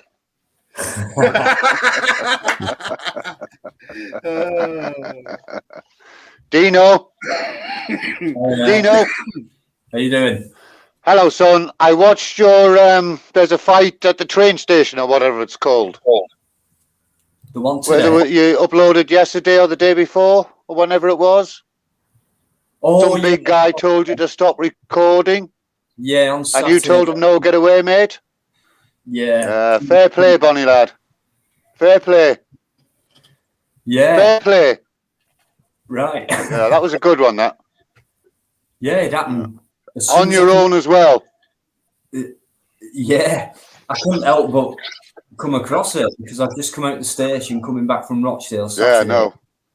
And then I heard Dino picking up here, guys. We've got them funny pings. I can't hear Dino. Can you? I'm just getting a wangy sound. Is that me? Yeah, that was you. Is that me or Dino? Can everyone else hear me? Yeah, we can hear you all right. Yeah, And we can hear you, Stephen, as well. Is it me? We can hear you all now. It's just when people talk together, I think it goes pingy sometimes, doesn't it? Yeah, yeah. Mm. Is it me? No, I think you're all right, Stephen. Can you hear us? Perfectly. Well, Stephen? it must be me because I can't hear. I'll leave, guys, and I'll come back in a few minutes if I can work it out. All right then, mate. Just bear with me, guys. And it's obviously my fault. I'm an alpha. I cannot work this stuff. Okay, just bear with me, guys. Yeah, see you in a bit, Steve. Yeah. Oh, Stephen sounds sober tonight. For now, the night. got him to 17 subscribers, and he's looking for his beer already. I don't even think I've celebrated my 1,000 subscribers with a beer yet. But Oh, Ryan, I've not actually said in person congratulations. I did leave a comment, but yeah. Well, Thank you. Yeah, you'll soon be up to 2 before no long, I reckon. Yeah, I mean, I look at it every now and again. I go to my dashboard and I'll just like be uploading or something, and I'll be like, oh, I've gained like 14 subscribers today. Yeah. Like literally during this live stream, I started off on 1,222, right, and now I'm on 1,227. So it's going up constantly, and it's going up. So I'm happy. Your other channel's doing all right as well. 768. Yeah, showing. yeah, even that's going up. And I will be trying to make it a thing as well, where I explore as well, because I love exploring. So is that why you've got 2 channels? One's for exploring, one for auditing? Well, one was for exploring a while back, and I was doing explorations, I was doing ghost videos, I was doing everything like that. And then pretty much I literally found auditing, and I was like, oh, well, I can give this a go. I'm not doing it for views and I'm not doing it for money. So I'm not going to put it on my main channel. I'm just doing it for like awareness. So I put my first video of the COVID testing site on my main channel and was like, this is what I'm doing. This is what I'm going to be doing on my second channel. I'm going to do a few videos, rah, rah, rah. And then I started doing them on my second channel, and I just loved it. I fell in love with it, so I started reading up and researching more of the law, learning it all myself, and yeah, I've just been smashing it ever since, really. So yeah, good one. Keep doing it. I'm always going to be smashing it. Always going to be smashing it. That's the passion, isn't it? That's the, That's the key. Passion is the key. Let's change a few things. I mean, it's serious business, so keep doing it, man. Society X. Smashing it, Ryan. Hello. Yes. Hi, Society. No wanging, guys. Perfect sound this time. I don't know what I did. Don't know what happened, mate. No, I'm useless to this crap. It was probably my fault. I'm more or less useless at everything, to be honest with you. I doubt that. I can't grow hair as good as you, Dino. Neither can I. It's falling out, man. Yeah, I've been lucky. Wow, I've gone wrong again. What the hell am I doing wrong here? I had hair like I'm just going to watch the chat, guys. I must be messing things up. Okay, mate. Yeah, Dino, I had hair your length when I was about 30. Listen, guys, if you can hear me, everyone take care. I'm going to stay in the chat. It's Ryan. I love your approach, son. I love your approach. Bannerman, I love your approach. Dino, you could be a little bit more tough, but it's still... Oh, I saw you drop your phone as well on the electric fence. Yeah. That was quite yeah. What do you mean I could be more tough? No, you're right. I could. I think I'm tough enough already, but yeah, always room for improvement. Yeah, there's always room for improvement. I mean, I'm just like that because I'm young. I'm a bit more dumber. I suppose people would say young, dumb, full of cum. You know, so I literally go in and I go in hard, and I do not regret a single thing. I go there to ask a question. I make sure I ask that question, no matter who's about. I make sure I ask somebody that question, which is why it took so long filming at Longsite when I went with Greater Manchester Media. It took so long to film because I said, cut the camera, we'll go around the front, see if there's anybody at the front desk. And obviously I just finished my drink at that point, walking back round, and we cut our cameras off. We walked back round, and I was like, right, well, I'm going to deliberately go in there and put my empty can in the bin and see if I can ask somebody a question in there. But there was a member of public in there. Then we got locked out. So I waited around about 5 minutes and then asked somebody the question. Literally, that's what I do. I make sure I'm not leaving a police station without asking the question. I'm going there to ask. So, yeah, I don't give a flying fuck. Not even about the comment. Even when I get the comments, the typical comments are, you stuck around ages and you wound up the police to get an interaction. No, I waited for an interaction. That's what I do. Yeah.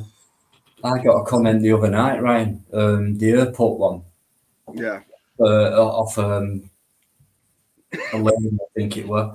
Why does Dino, in fact, it were on Greater Manchester Media's channel when he showed the airport one. Why does Dino go and try and get a confrontation? He approached the police, blah, blah, blah. I didn't. At that moment she was talking about it, I was switched off. He came over to me and said, why have you been filming that Land Rover, that armoured vehicle I showed at the beginning? And then I explained things, and then I said to him, well, we're just going to walk around your station, film that, blah, blah, blah. I said, yeah, no problem. Are you doing it for personal interest? I said, yeah. Right, crack on, guys. And then this comment, why does he try and cause a confrontation? No, there's a difference between trying to cause a confrontation and going up to somebody and asking them a respectful and genuine question. Yeah. So I don't try and cause confrontation. They actually asked you someone and asked them a question. He actually asked you a leading question, didn't he? Are you doing it for personal reasons? Was that what he said? He did. That's not policing. They're supposed to ask you what you're doing. Yeah, but he did. He said, why have you just filmed that vehicle there? I said, well, because, we're here today and we've been up on the roof looking at some planes. We've come out through the terminal and that was there in the middle of the road. And I said to me, it's supposed to be parked there, right in the middle of that road. But he said, yeah, no problem. As long as you're doing it for personal interests, we don't mind. And then after that, that's when I said, yeah, we are. And we're just going to go around your station. Since when?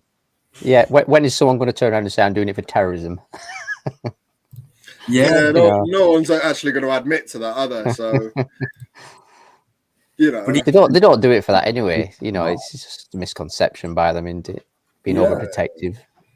He never even mentioned that as well. And I was expecting to see some armed police and a lot more police activity, more security, but there wasn't. It was strange. It was very quiet and eerie. In fact, the busiest place in that airport was the COVID testing centre. And they didn't like that either, but,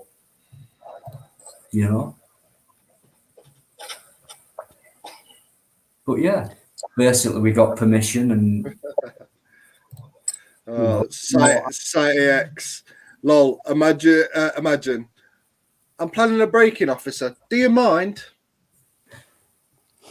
Yeah, listen to this, and I'll not give much away, right? But when me and Great Manchester Media went to Forest Bank today, they said the same thing. Near enough. One of them, he come right up to, he actually touched me with his chest, trying to intimidate me. I said, what do you think we're here for? Something like that. And he went, you could be planning to help someone escape. I thought, how pathetic. You know what I mean? We stood there and carried on filming. I said, we're going to carry on walking around filming. Oh, it's private. Not all that usual crap. Yeah. the last resort he could come out with, well, he could be trying to plan an escape for someone.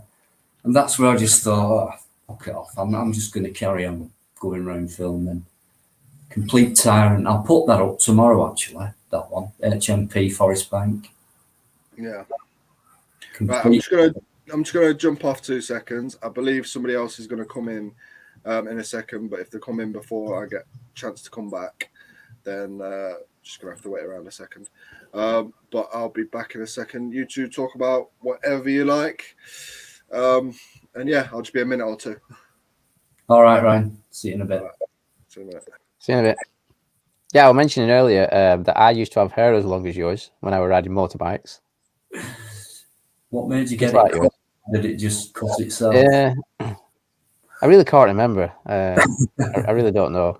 I don't remember losing all my hair. I think I shaved my head once for fun of it, and I found that when it was growing back, it got to a certain length. I thought, oh, this is easier to manage. So I kind of kept it short. A few times in my life, but most of my life I've had it long, and I've never been a ponytail guy. I've always just but I had it cut a couple of times. When I shaved my head for the first time, my head was brown, but the top of my head was white because it never got the sunshine. I did look a bit odd. Yeah. And then the sunshine started getting onto it, and then all skin peeled off and everything. And it was funny because the hair was growing through at the same time. So when I peeled it off, it was like a shower cap, like something with holes in. Like women pull them little bits of hair through caps. So all the skin peeled off like that, like a cap with holes in it, the top skin. It didn't hurt. It was just peeling off. Yeah, it was interesting. Yeah, well, so it's an age thing. Yeah. I think it makes me look younger than what I am. Well, I don't know. Some people say having your hair short can make you look younger as well, and having it longer. Like if you grow a beard, that can make you look older. Yeah, true.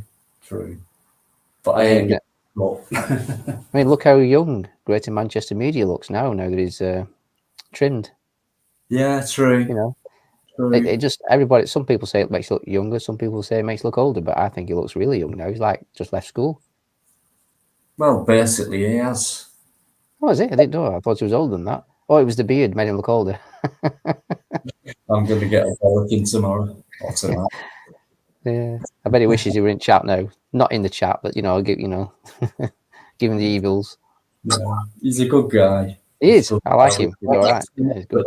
We really do rip each other sometimes, but yeah, it's good when you got that connection. Yeah. So, you cheeky sod.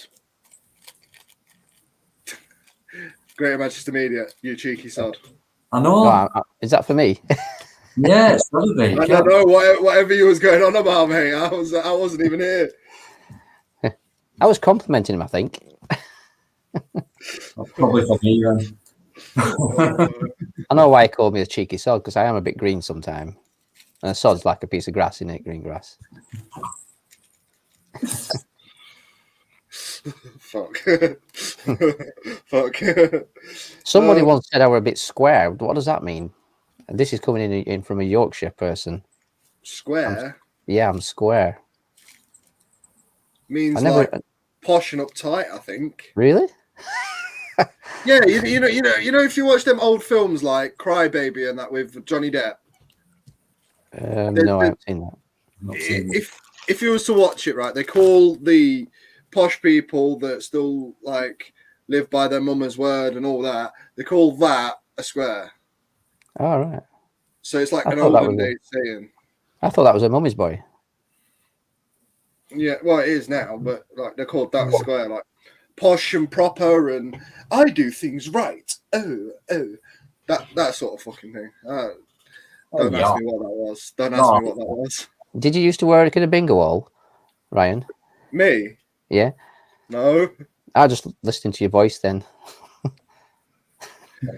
Two fat ladies, 88. Yeah, you'll have to watch it back and you'll see what I mean.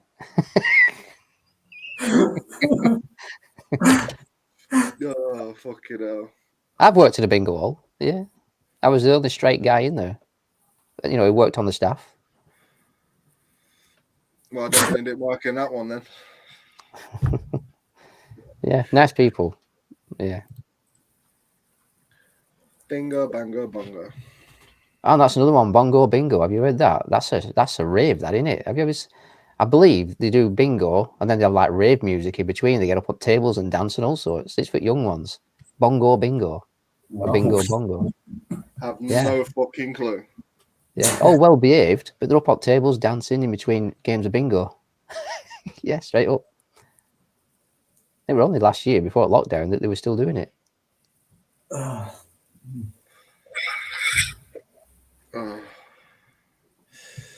So, anyways, anything anybody's got special coming up? Tomorrow, I'm just going to put that Forest Bank prison video on. I think you'll find it interesting. Loads of interactions, bit of tyranny. But they did the walk of shame, and we were quite successful with that. They were clueless, basically. It's worth a good watch tomorrow. I'm going to put it on. I don't know what time, but I'll put it on tomorrow. So, yeah. Got the one at Loomis. I've got a few things, but I'm just going to space them out. So, but tomorrow I'm going to put HMP Forest Bank on, and it's a good one. So that's all I'm doing for tomorrow. So I'll keep my eyes out for that. Yeah, it's a good idea to space them out, I think, when you can, because some people, you know, there's so many to watch out there that if you put too many on, some people have watched yours and then go to someone else's and go to someone else's. And if you put another one up, they're still watching other people's and another person's. And then sometimes they can miss one. Yeah. But having said that, I think if people like your content anyway, they'll search back a few to see how many you put up and still watch them. Yeah. So, yeah. And I don't want to be greedy. I know I'm new and I'm eager and things like that, but I'm trying to play it right. And like today, that arrest, I mean, that was just within 2 minutes of me jumping off a bus, and there it were, you know. So that's why I thought I'd put that one on tonight and save what I did myself for later on. And then we got Liverpool on Saturday, so there's loads of work to be done. But you're right, Bannerman, let's, you know, space it out and not overdo it. And the thing is, those people who prefer some auditors more than others, they'll enjoy you if you can put one up every hour because they enjoy you and your content more than others. It's like myself. I mean, you know, not everybody likes what I do. I do protests as well. And I don't think the protests get as many views. So that's why I think my subscribers are mainly auditors waiting for something that goes up that's similar kind of auditing. Yeah. But yeah. I've noticed that on mine with protest ones compared to the audits, they've got less. But you know, there's no point doing just one heading in one direction. I mean, talking about society, aren't we, and the system and authorities and the public. So there's loads of things going on in that system. It's not just about audits or police or security. It's about many other things as well. You know, the list is so long, why do you stick to one thing? So, you know, I think for me, auditing's the main thing, corruption, etc. But it's worth doing other places, maybe somewhere, something no one's done before. I mean, I don't know, maybe a Masonic hall, maybe just try something different. But to mix it up, that's my idea, is mix it up. Solo audits, go out with GMM, do live streams, different places, different areas. Just try and mix it up and do as much as I can, because I think it's very important. And we were talking about that different angle earlier compared to mainstream media angles. So it's an important thing, and mostly it's unpaid, and it's a lot of time, travel, resource, and that's why people like Ryan, who does the hard work, needs to be out there. Because of lack of funds, you know, I think it's only fair if people want to, and they know they don't have to. But if they want to see this stuff and get them guys in there, sometimes they have to travel, or they might need a bit of extra equipment or whatever. So any support for guys like Ryan and others, you know, it's up to you, but it'll be worth it. A pound will go a long way. Absolutely. With yourself, Dino, you don't have a TV, do you not? No. No, you don't. Or yes, you do. I don't know what I said there. No, you don't, and no, you do. Over 6 years, I got rid of my TV. 6 years ago. Yeah. So you'll probably get pleasure out of watching videos online with regards to YouTube and things. So obviously, you know yourself that, you know, the reason why probably you don't have a TV is probably because of the rubbish that the mainstream media is one thing, and also it's another expense with TV license. But yeah. The reason why I watch mainstream media on television is not to believe what they say, it's to see what other people are believing. So that's why I look at the news, you know, to see what you're up against, really, what people are being brainwashed with. I do keep up with that, but you can keep up with that online. So I don't need a TV to keep up with, you know, the latest events and things like that. And I do watch things like that. I just don't watch a TV. So yeah, most of my research, everything I do is online. And because I've become more attached to social media and started watching these guys over a year ago now, and because of the way I am, the way I've felt, the way I've seen things over the years, and I've had enough. And that Tesco one sparked it, and I thought, that's it, I'm going to carry on now. I've had enough. I'm sick of these type of people. I'm sick of people. Speaking of people starting, I've just been told about a new auditor who's been uploading a lot in the past week. 1, 2, 3, 4, 5, 6, 12, 18. Yeah, over 20 videos in the past week auditing, and he's got 48k subs from gaming. Right? And in the past week, he has smashed it in the auditing game. BuzzTech audits. Oh, right, yeah. I subscribe to him, yeah. I've just been told about him. And yeah, he has absolutely smashed it in the auditing game. He's got his subs from his gaming. He's, you know what I mean? I've not watched any of his videos yet, but I've just literally scrolled through his channel. That's why I went quiet for a bit. And yeah, he has absolutely smashed it. Good guy, yeah. It's mad. It is mad. That subs, and like we've not kind of heard of that person channel. And there he is. Yeah. You know? He was way off in a gaming light. Easy, sat behind his computer, didn't have to move. He had his subs, he had his money rolling in from monetization. Didn't have to go out and do it, but he's gone from gaming to auditing so quick that it's nuts. Literally, he's still got one of his gaming videos up. I think it's the gaming videos, and then literally Lancaster, Kendall, you know, HMP Preston. He's gone around in the past week and he's just uploaded, and it is absolutely mad. 20 videos in a week, and he has fucking smashed it. Yeah, so yeah, big shout out to BuzzTech Audits right there. Yeah, well deserved. 48k. I mean, wow. That's what I mean. He got most of his subs from gaming, sat behind a computer the way we are sat behind our computers now or phones, and he's got his money basically. He's got his bag. He's earned his chip, and then just turn around and go, right, well, I've got a passion for this, so I'm gonna take this full force, and it's just boom, full force in the auditing game. That is amazing. That is amazing to see. Brilliant, and more are more welcome. Fantastic, BuzzTech, brilliant. Oh yeah, definitely. Keep on coming. Yeah. Biker Eddie's in the chat. Biker Eddie. See, Buzz Late's vid. I've just seen the title of it. Police officer tried to arrest me. Blackburn Police Station audit.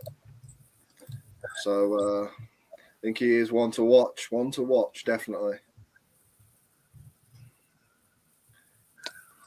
Buzz text audit. I've got you.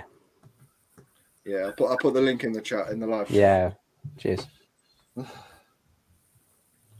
But yeah, like went on from gaming to what he does now. That's nice to hear. You know, I mean, you see a lot of these people that are on YouTube now, and they're earning the money from gaming and stuff like that, and they just sit back and relax and then play another game, record it, upload it. He has literally turned from that to going out of his way to go to these police stations, audit the police, and upload the video. So. Great stuff. Totally different from one end to the other, but I wonder what inspired him. I mean, or who inspired him or whatever, but good on him. Let's hope he carries on. He's obviously seen something there apart from gaming. I've noticed with a lot of gamers, they get a lot of subs. It's that popular. And, come across a couple of guys in Media City last week, and they were gamers, and they got loads of subs, and they recognised Greater Manchester Media. Are you Greater Manchester? They were waiting outside the ITV studios where the cast and crew come out, and they had their autograph books and everything ready. And they recognised Greater Manchester Media, so they were into auditing as well, these gamers. And they wanted a photo and everything. I filmed them saying, shout out your channels and blah, blah, blah. Great guys, gamers, loads of subs, but loved auditing as well. You know, fantastic to see. Great. It is. It definitely is. Yeah. So you could be anybody, you could have any hobby, you could be doing anything, but at the same time, people look out for us guys and say, you know, they're doing a great job and it's what we want to see, you know. So yeah, I'm still waiting to get recognised in the street. I got recognised once when I was exploring a few places around Lincolnshire, and I managed to get on the abandoned Lincolnshire page, and then somebody in the middle of Skegness just turned around and says, "Are you that Ryan that goes around them abandoned places?" I was like, "Yeah, I'm him, man. I'm him, man." Like, oh yeah, nice to meet you and that. You do well with your channel and that.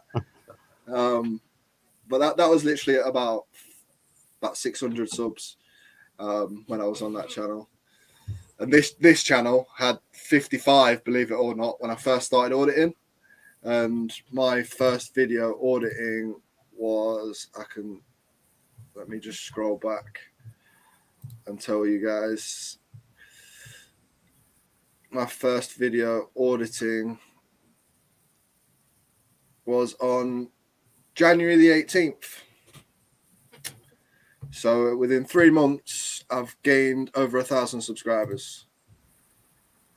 must be doing something right, mate. That's it.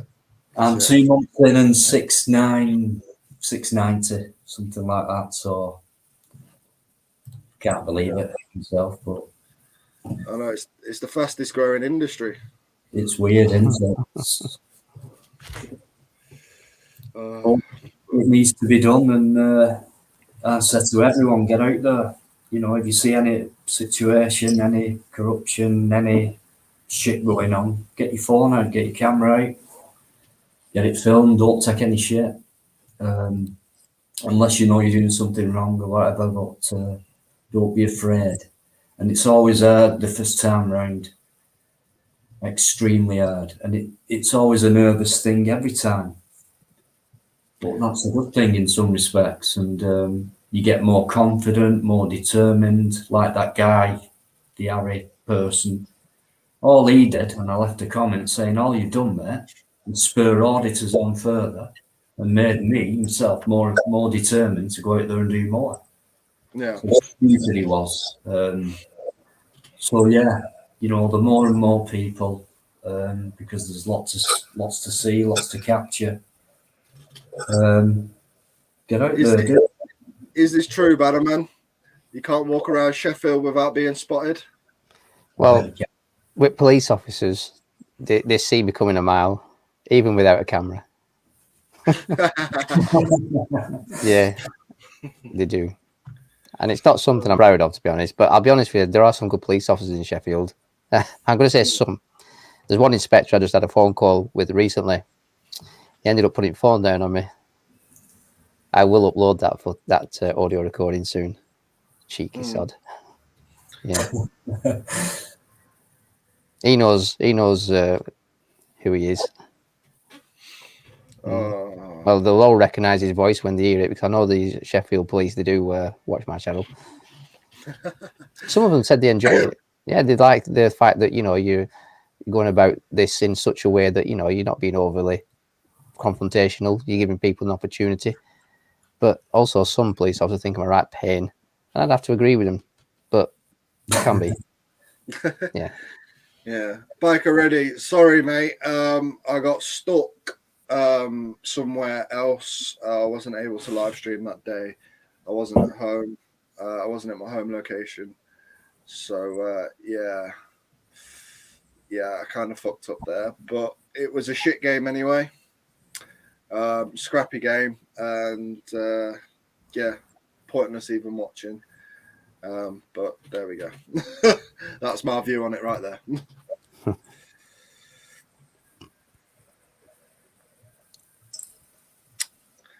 Well, I think the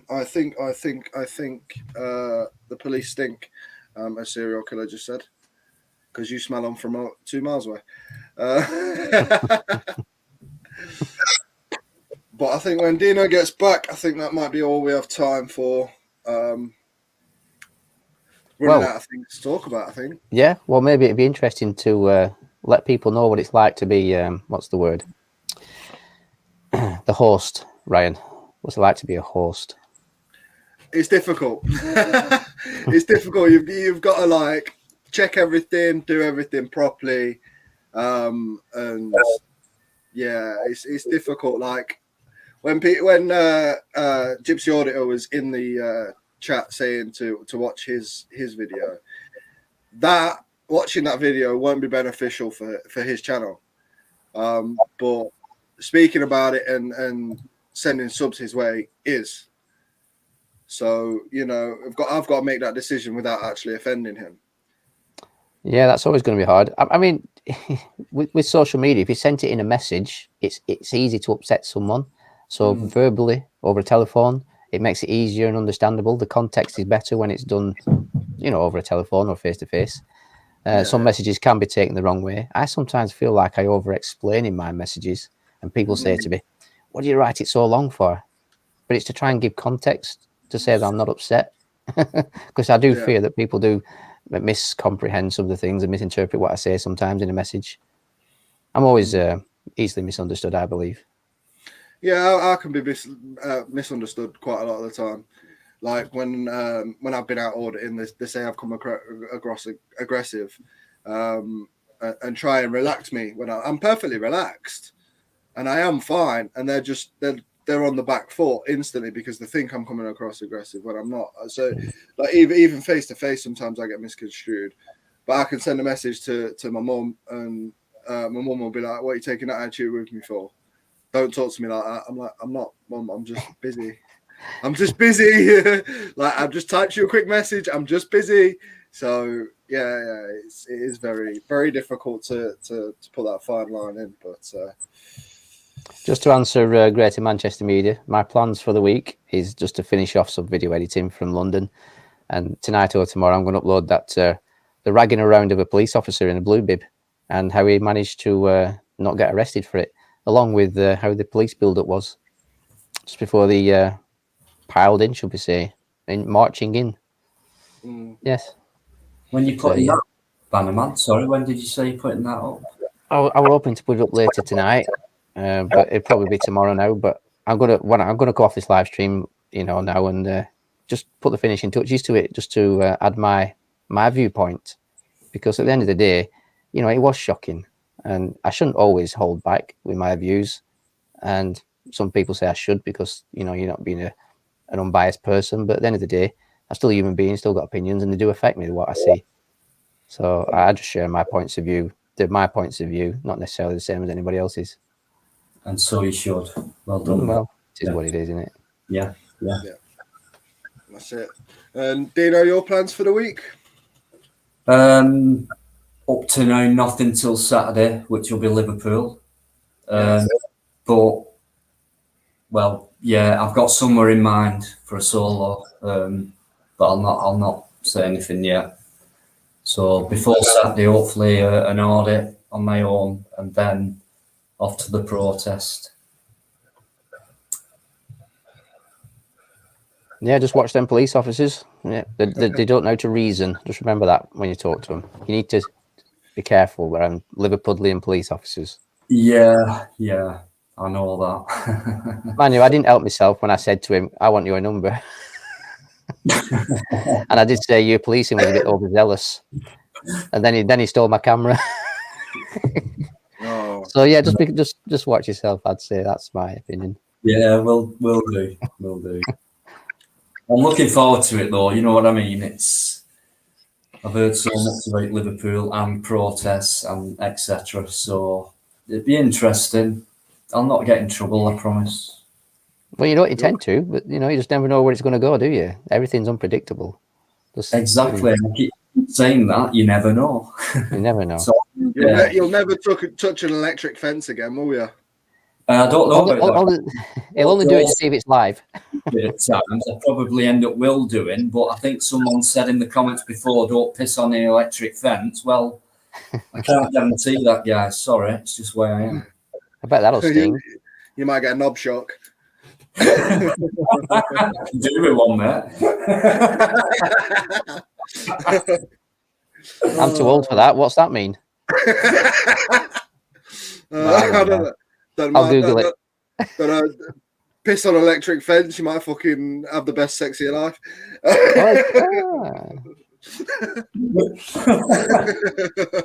What if I take the actual cover off a plug?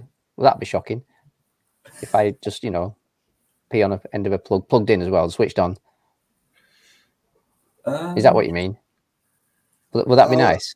I have no idea if that'd even work. All right, that won't be shocking then. Some kind of live wire would give some effect off that, but